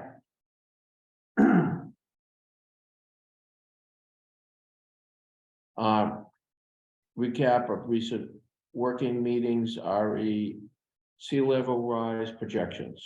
We did the license paperwork, the liquor license changes to that. Keep moving here. Yeah, okay, all right. You're here for it. Yeah, so Angus, you want to talk about that or? Oh, yeah, I mean, I try to keep the board apprised if there's notable things, and we've had a couple of really, really deep dive. Really, actually, I mean, really, they just barely scratched the surface, but some pretty, very good meetings, and working meetings with members of the Climate Change Resiliency Committee and obviously with Rick as part of that. And we had invited the city engineer in Newburyport to share their modeling and their projections on sea level rise scenarios, trying to build on the work they've done. And we, I think, Rick, you can summarize it better than I can, but it's been something that in the last few weeks, we've probably had, I don't know, several hours of meetings. So I just try to keep the board apprised, even though there's not a specific, ask or action before you. But we're trying to, build our knowledge and build on the work of our neighbors. And I think over time, to the extent there's consistency in the modeling and projections, more regionally, it makes a lot of sense, especially in instances where there's shared resources such as drinking water supply and related infrastructure. So I think this is topic of sea level rise and resiliency planning is something you're definitely going to hear a lot more about. It's something the town's been talking about for years, but I think it's going toward making sure this is more fully integrated into the town's capital planning and long range forecasting of needs and costs. Rick, did you want to? Yeah, so Newburyport, has sort of settled on their resiliency committee, and hence the city has settled on a number of 6 feet added to the FEMA 100-year or 1% floodplain maps, which is a changing target. So as they've been working on this over the course of the last decade or so, every time they pick a number, the floodplain moves. The floodplain, claims more area, the designated FEMA floodplain claims more area. So, they've been through at least 2 or 3 iterations and, have concluded that the best way for them to handle it. There are other flood estimations, other organizations, and they concluded that FEMA was the one that was going to be best for them to use and was going to be most readily updated. And but in any event, the basic number they use is 6 feet added to 6 feet of elevation added to the FEMA map for where things are going to be at the end of the century. And of course, that doesn't tell you exactly where things are going to be tomorrow or 10 years from now, or really even at the end of the century, because they are working with a moving target. And here in West Newbury, John Eric, the city engineer, was fairly adamant that it would be foolish for us to invest significant resources in doing modeling for ourselves. They did significant modeling, and it wasn't expensive. And in the end, it bought them the 6-foot number that they're comfortable with, that they came to a consensus on within their working group. So, we being on the same river, should feel reasonably comfortable working with the same number that they've come up with. we have a handful of resources here in town that, well, two that we can immediately identify, and one, we need to look at our well fields and our pumping station, and I don't think that's been seriously considered yet as far as sea level rise vulnerability. And then there's River Road, which we will be looking at. And then there are other potential new town assets, such as another well field that we need to consider. It's just something that we need to be paying attention to. And it's better to deal with it sooner as opposed to later, because if we have to make changes, we need to avoid damage to town assets, and we need to avoid expenditures either in the future or not making appropriate expenditures now, which lead to much higher costs in the future. Sort of attending to this, Angus has seen the emails. I said I was able to get a contact at USGS. And I think they're in Westboro, Mass is where their office is, and are talking with somebody communicating by email so far with somebody regarding the salinity in the river, basically brackish water, and how that's, want to try to get some sense of how brackish water is likely to progress upstream related to sea level rise, because the higher sea level gets, the farther brackish water will extend up the river. And that may have effects on other town assets going forward. And so we just should try to be aware of that. There's not going to be a real hard, or there's unlikely to be a hard definition of where the impacts will be in the future, but as much as we can, we should go into things with our eyes open. The first step is going to be to figure out how far upriver brackish water extends already, and haven't gotten to that point yet, haven't really been able to come up with good data there yet.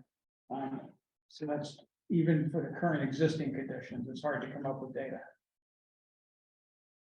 So in addition to the very, cursory summary documents I put in the packet, I have another 6 or 7 much larger files, as well as hyperlinks to larger studies. So I decided against sending those around this weekend, where you already have a lot of reading material, but those are in the packet materials. So we'll send those around separately. You can if you want to build your own library. But that more accurately conveys the volume of information that's been shared. I just wanted to put a couple of things in the packet just to have to look at. But it wasn't anything I thought you would be finding time in the last couple of days to really,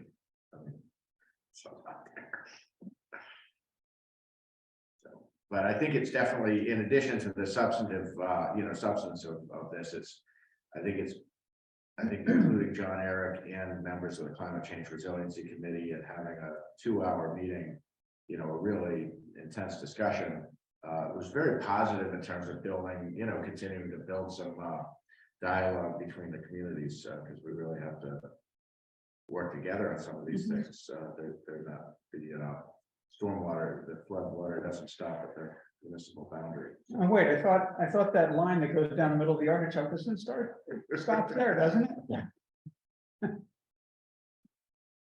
These maps are pretty sobering.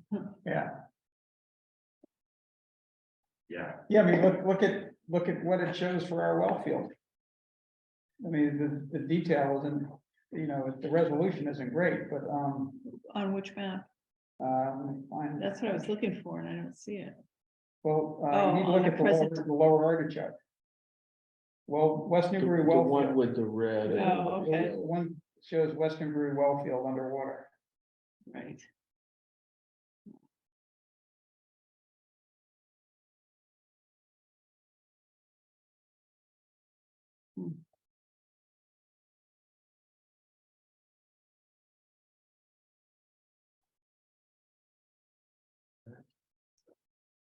You have some movements. Are you prepared to vote on these minutes? Are you good on those or not? I am, yeah. Yeah. I would move to, accept the minutes for Monday, November 7th. Well, I'll stop it on first. Yeah, there was a double the somewhere and I can't find it now. I think it was in the first paragraph. Double buff. Yeah. But. I mean, other than that, I mean, these minutes are amazing. I mean, Yeah, Rebecca's yeah. doing such a great job. Yeah, the content is all really. Yeah, Solid, it's just, yeah. it's really. You hear that, Rebecca? I'm talking to you. She slays over them sometimes. I'm sure A she little, does. a little too much. I'm like, all right, we gotta do this thing. Yeah, it's just such a concise, but all the details are there. It's really great. Yeah, that's all I had was an extra the. Okay, All those in favor? I, Aye. And move to adopt the meeting minutes for all 53 words of the meeting minutes for Monday, November 14th. second, All those in favor? Aye. Aye. It's on page 12, 14, you did, okay, thanks. Okay, so, in the updates, I'll go through these very quickly, given the lateness of the hour. As you know, the tax rate is certified. People think when the tax classification hearing happens, it's kind of there, but there's actually quite a lot that goes into this, so it was really, anyhow, I think it was a good outcome. 1103 was the approved rate, and I did go ahead and put in here, this is definitely estimates and definitely a model, but I know there's been discussion of this, the kind of relationship between tax rate and valuations, and if you're doing things correctly, there should be an inverse relationship with valuations going up so much, you should see a reduction in tax rate, so that's not surprising. But this is updated to reflect the certified tax rate and gives estimates of typical percentage and dollar increase based on the decile, 10th, 20th, 30th, and so forth percentile value of home in the community. It's kind of interesting, the lowest assessed value properties and the 90th percentile assessed properties had the biggest increases, It is and the very median interesting. ones had the lowest. Yeah, I don't know why that is, but Yeah. just like the, I guess you could say, the demand for the most expensive properties went up and the demand for the least expensive properties went up. well, so it's going to be obviously a It's weird. function of both Yeah, value well, and I guess really that's- driven by value. So I think the values of the lowest valued homes increase proportionally more, and of the highest values increase proportionally. right, because there's probably, seems like there's maybe more demand at the very low end and then at the very high end. That's what, yeah, Yeah. or it's just a statistical anomaly. We'll find out next year. Well, Christian would love to come in and tell us about that methodology of the deciles, because so anyhow, then the next, we already talked about the OPEB. I think we have to pass on that, Angus. Yeah. And then let's see, what else do we have? So Moody's, we haven't heard, we thought we might hear something toward the end of last week, but we haven't heard anything official from them. We had a ratings call in late November. After that, I just wanted to keep you apprised on the Middle Street Bridge. That's going through the Chapter 91 process. As you can see, it's just taking a long time. These people, they're just like, it's like, don't kill the job. It's pretty frustrating. But we did receive our mail notice today, so everything you see it here electronically was sent around. So if somebody should like, take like a cigarette boat and drive around on the reservoir, just like, you think this is navigable? Like but 600 horsepower is the right. You know what, Archie, I will come bail you out. All right, and then, this National Grid public notice, seems like there's a fair amount of content to this. Yeah. I Does that just go to got the the- Concom As well, What? does that go to the Concom as well? Sure, I just got reading. So, yeah, I mean, we could, it looks like it's TC to the Board of Health, Concom, Oh, okay. private and public water suppliers, so.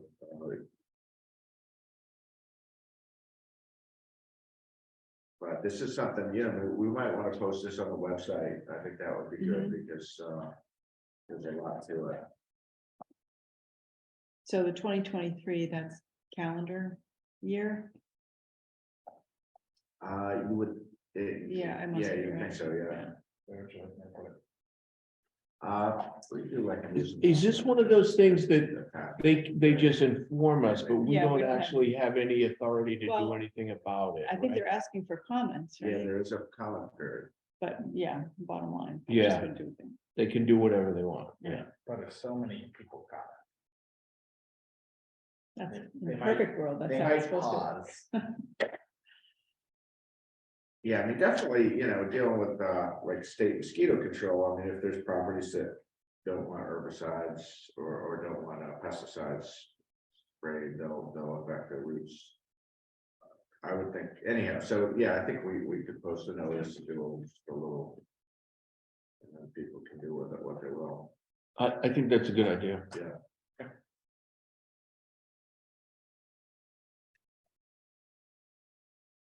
I don't know why they can't do mechanical removal as opposed to IVM. At least they're not spraying from the air.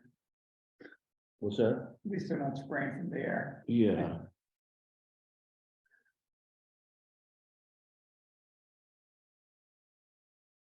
That was a joke.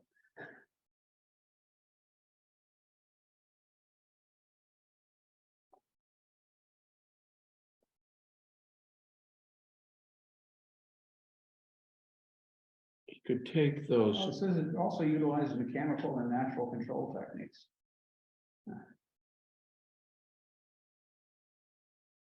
Those cutters that they use along the roadside that basically take down any even small trees and stuff. They make a terrible mess, but it seems like you could do those under the power lines. Just drive one swath. I'm not in favor of the use of herbicides. No, no, why?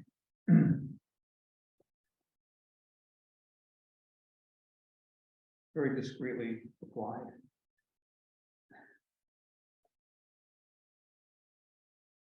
So what's the Okay. deadline for this? January 20th.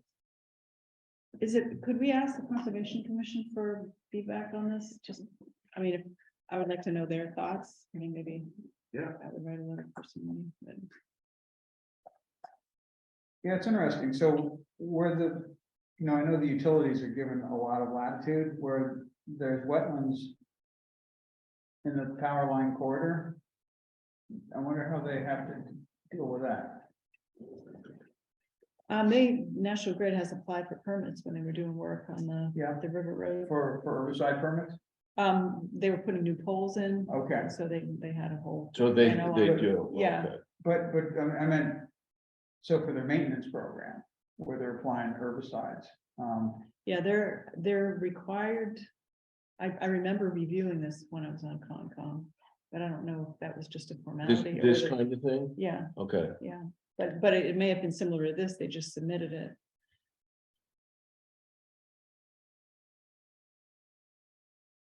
So, but, somebody that has a property near there that they don't have too much time to, it says 21-day public review period. starting when? Starting from the date of this notice? Well, right at the very end, it says comment period ends, close of business, 5 p.m. Friday, January 20th. Oh, you're right, okay, so that's not too much time, It was, written on the 28th. so I would say, yeah, can we get this on the website? But people would need to comment by Friday, this Friday. Wait, what? January. No, January, Okay. yeah, Yeah, I can try to hyperlink those. So just cut it off. Mhm. I would think a lot of people that live along along the transmission lines probably have done this and they probably know. They're probably aware of this, but So do you think it's limited to the power lines? Or is it like along the streets as well? no, I think this is the big Yeah, transmission. I just couldn't see anywhere where, I guess we can look up the map and Yeah. on the Review the website. map that locate the right of way corridors and plotter locations known. Yeah, I'd be guessing that sounds like that. yeah. Yeah, I'm pretty sure that this is just for the corridors. Yeah, High voltage corridors. Yeah, okay.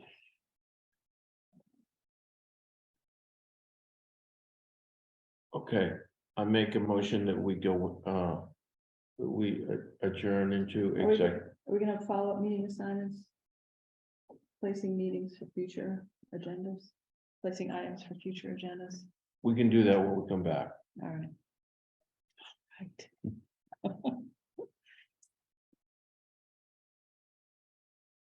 Did you need a second? So you said adjourn, but what you meant? No, I is said recess.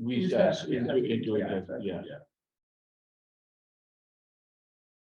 All right, and Rick, you second, Yeah, and that's gonna be a roll call vote. Parker, I. Archibald, aye. Read, aye.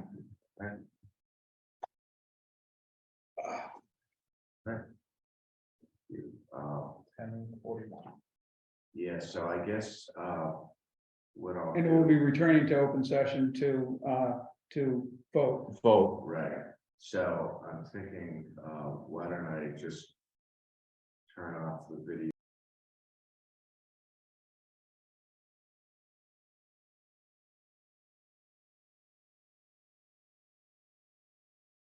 Oh, what we didn't do is we didn't. I make a motion to go out of executive sessions. Second. All those in favor? Archibald, aye. Parker, aye. And now. And Angus, it's currently 11:52. Somewhat. Joke. And I make a motion to we go back in, we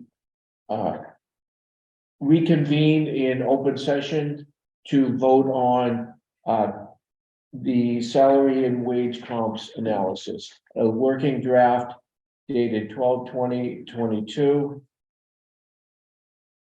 Can you tell me the shading again? Yeah, so the kind of peach is a carryover from an earlier one, so Okay, I just yeah. gotta black that out. Yeah.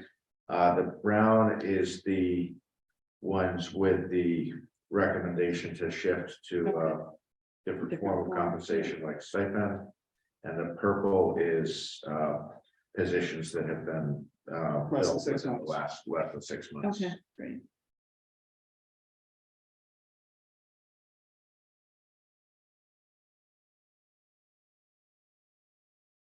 So we don't need to go over this in any detail here.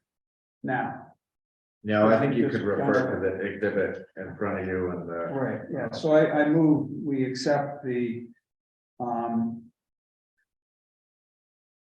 wage schedule, the position wage schedule as currently in front of us I just, for. What's sorry, that? I just, the various labor, that one didn't get increased. I didn't think it was, did I miss that one? I thought it was just to put everybody on the step.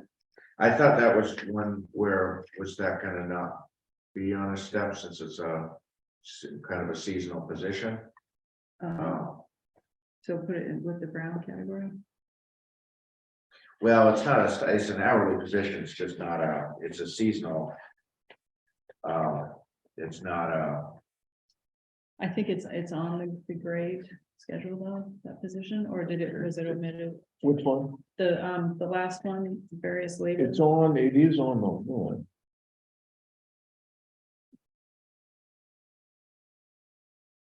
oh, it is listed as a high, yeah, okay, so what was that change? That What would be the next step? yeah.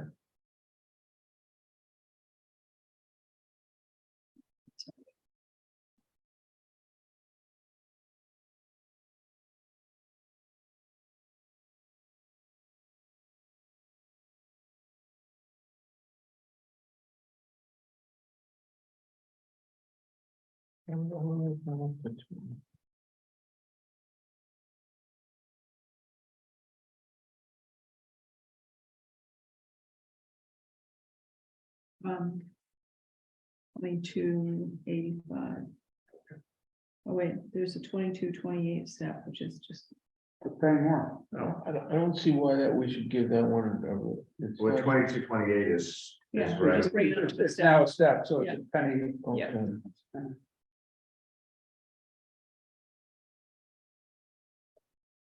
Okay, so, Sorry. Rick. that's fine, so that's good, you caught that, yeah, I move that we, adopt the, position, wage schedule, as currently in front of us, and as modified, just a minute ago. For the balance of, or for applicable to all of FY '23. Second, So just during discussion, I would take that as your authorization to go forward with expenditures from the article. And with the annualized amount based on the estimate.